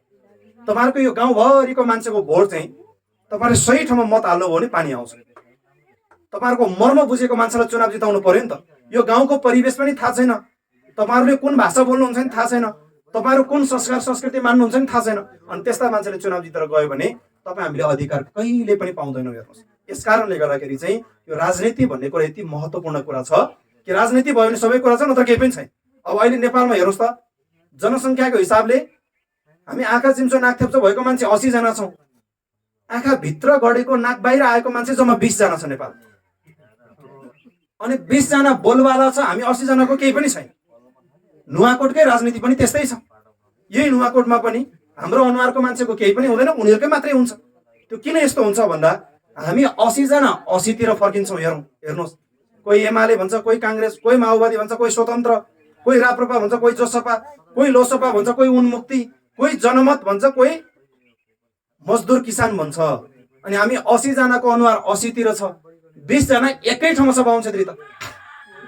त्यो भएपछि ऊ चाहिँ जहिले पनि सत्ता र शक्तिमा टिकिराख्ने, हामीले कहिले पनि अधिकार पाउन नसक्ने अवस्था बन्यो। र राजनैतिक रूपमा तपाईँ हामीलाई सफलता आजसम्म मिलेन। तपाईँहरूले एमालेबाट, माओवादीबाट, काङ्ग्रेसबाट हाम्रै अनुहारको मान्छेलाई चुनाव जिताउनु भयो। अब जिताएर पनि उसलाई त जिताउनु भयो तपाईँले। अब तर ऊभन्दा माथि फेरि को छ भन्दा त फेरि उही बाहुन छ, उही छेत्री छ। फेरि केवल मङ्गोल नेसनल अर्गनाइजेसन एउटा यस्तो राजनैतिक दल जहाँ शिरदेखि पुछारसम्म तपाईँ हाम्रो आँखामा आँखा मिल्छ, नाकमा नाक मिल्छ, भाषामा भाषा मिल्छ, संस्कार संस्कृतिमा संस्कार संस्कृति मिल्ने, शिरदेखि पुछारसम्म सबै कुरा मिल्ने मान्छे चाहिँ केवल यो चुनाव। कल्पना गर्नुहोस् त तपाईँ, को व्यक्तिले लडिदिन्छ होला यत्रो महान लडाइँ। तपाईँ हामीलाई आज, अब उदाहरणको निमित्त तपाईँहरूको आजको यो गाउँपालिका अधिवेशन गर्नको निमित्त अस्तिको दिनदेखिबाट के सुरु भएको थियो? प्रचार प्रसार सुरु भएको थियो। हाम्रो साथीहरू प्रचार प्रसार गर्न जाने बेला के भन्नु त, हामी आउँछौँ कार्यक्रममा भन्नुभएको थियो। हिजोसम्म पनि आउँछौँ भन्दै हुनुहुन्थ्यो, हिजो पानी पर्दियो, आज सबै मकै छर्न जानु पर्यो। नछरौँ भने बारीमा मकै नउम्रेला, मकै उम्रेन, मकै फलेन भने छोराछोरी कसरी पाल्ने, आफू कसरी खाने, आफ्नो निमित्त कति सोच्छौँ नि हामी, सोच्दैनौँ त। हेर्नुहोस् त, तर यो सङ्गठनको founder president doctor Gopal Gurung, तपाईँ हाम्रो निमित्त 80 वर्ष आफ्नो निमित्त सोच्नुभयो। डाक्टर गोपाल गुरुङज्यूको मानसिकता, उहाँको बौद्धिक क्षमता र उहाँको हैसियत भनेको चाँदीको थालमा सुनको चम्चाले खान सक्ने हैसियत थियो डाक्टर गोपाल गुरुङज्यू। तर हाम्रो निमित्त 3 वर्ष भद्रगोल जेल बस्नुभयो, 5 वर्ष भूमिगत जीवन जिउनु भयो, जिन्दगीभर अनेकौं भुक्तमान सहनु भयो। अन्तिममा मर्ने बेलामा बिरामी भएर काठमाडौँको अल्का हस्पिटलमा उपचार गर्ने बेलामा उपचार गर्ने खर्च नभएर कार्यकर्ताले 100, 200, 500 उठाएर उपचार गर्नु पर्यो। बोनम्यारो क्यान्सर भएपछि गोपाल गुरुङको निधन भयो। हाम्रो निमित्त यत्रो गर्दै आउनुभयो गोपाल गुरुङले। अनि हामी आफ्नै मान्छे चिन्दैनौँ, हामीसँग न के मिल्छ न के मिल्छ, केही नमिल्ने मान्छेले भनिदिएको कुरा बोलीमै हामी फस्छौँ। यस कारणले गर्दाखेरि हामीले आफ्नो देशमा अधिकार पाउन सक्यौँ। अब महामानव बुद्धकै कुरा गरौँ। आज बुद्धलाई संसारले चिनेर बुद्ध कहाँबाट कहाँ पुगिसक्यो। हामीलाई बुद्ध को हो भन्यो भने को हो थाहा छैन। यो बुद्ध हाम्रै नस्लको मान्छे थियो भन्ने थाहा छैन। महामानव बुद्ध संसारमा जम्मा 3, अघि नै हाम्रो साथीहरू बताउँदै हुनुहुन्थ्यो, संसारमा 3वटा नस्ल, 3वटा वर्ण, 3वटा कलर, एउटा पहेँलो कलरको मान्छे, अर्को सेतो कलरको, अर्को कालो कलरको। भगवान बुद्ध, अहिले तपाईँ हामीले जो सम्मान गरेर राखेको महामानव सिधा बुद्ध हुनुहुन्छ। बुद्ध र तपाईँ हाम्रो वर्ण एउटै हो, सन्तान एउटै हो हाम्रो खास। अनि बाहुनले के पढाइदियो, बुद्ध भनेको चाहिँ भगवान विष्णुको 9औं अवतार हो, शुद्धोधन गौतमको छोरा भने गौतम बाहुनको छोरा रहेछ भनेर पूजा गरेर बसिरहेको छ। हामी हाम्रो मान्छेलाई उसले उसको मान्छे बनाएर लगिसक्यो, हामीलाई वास्तै छैन। हेर्नुहोस् कुन दिनमा अब बुद्धको कुरा त अब वास्तविक कुरा भर्खर आउन थाल्यो। हामी अब वास्तविक कुरा भन्न थालेपछि बाहुन छेत्रीले बुद्धलाई अब घृणा गर्न थाल्यो। यदि बुद्ध बाहुन छेत्रीको पुर्खा हुँदो हो त बाहुन छेत्रीले कति सम्मान गर्थ्यो होला। बाहुन छेत्रीको हुँदै नभएको रामलाई त उहाँ भगवान बनाएर पूजा गर्नलाई पछि पर्दैन यिनीहरू। हुँदै नभएको हनुमान बनाएर के गरेर पूजा गर्छ यिनीहरू। अनि भगवान बुद्ध त रियल मान्छे, उसको पुस्ता भएको कत्रो पूजा गर्थ्यो। आज बुद्धको मूर्तिलाई तोडेर बस्दै बाहुन छेत्री बस्दैन थियो नि त। अब कुन दिनमा गोपाल गुरुङ पनि तपाईँ हामीले समयमै बुझ्न सकेनौँ भने गोपाल गुरुङ त कहाँ गोपाल गुरुङ होइन अरे, त्यो त चाहिँ यसो नाक हेर्नुहोस्, हामी त अलिक थेप्चो छैन गोपाल गुरुङ दाईको नाक। गोपाल गुरुङ त बाहुनकै सन्तान थियो अरे नि, खासमा त यसो यसो भएको अरे भनेर गोपाल गुरुङ नै उसको बनाउँछ कुन दिनमा उसले। हामीले चिन्न नसके त बनाउँछ उसले, हेर्नुहोस्। राम्रो मान्छे उसको, नराम्रो मान्छे हाम्रो बनाउँछ उसले। यस कारणले गर्दाखेरि हामीले आफ्नै मान्छेलाई चिन्न नसकेर, आफ्नै मान्छेलाई न्याय गर्न नसकेर हामीले दुःख पाएको हेर्नुहोस् आफ्नो देशमा। बाहुन छेत्रीले आज किन सुख पाइरहेको छ भन्दा बाहुन छेत्रीले पूजा गर्ने उसको भगवानहरू भनेको त्यो भगवान होइन, बाहुन छेत्रीलाई नेपाल भन्ने देशसम्म ल्याइ पुऱ्याएर यही माटोभित्र चाहिँ बसी खान सक्ने सहयोग गरिदिने व्यक्तिहरूलाई उसले चाहिँ पूजा गरेको छ, उसलाई न्याय गरेको छ, उसले सम्झिएको छ। यस कारणले गर्दाखेरि उसले सम्मान पायो, उनीहरूले अहिले सबै कुरा भइराखेको छ। तर हामी डाक्टर गोपाल गुरुङज्यूले कसको लागि त्याग गरिदिनु भयो पनि थाहा छैन, उहाँले हाम्रो निमित्त कत्रो लडाइँ लड्नु भयो पनि थाहा छैन।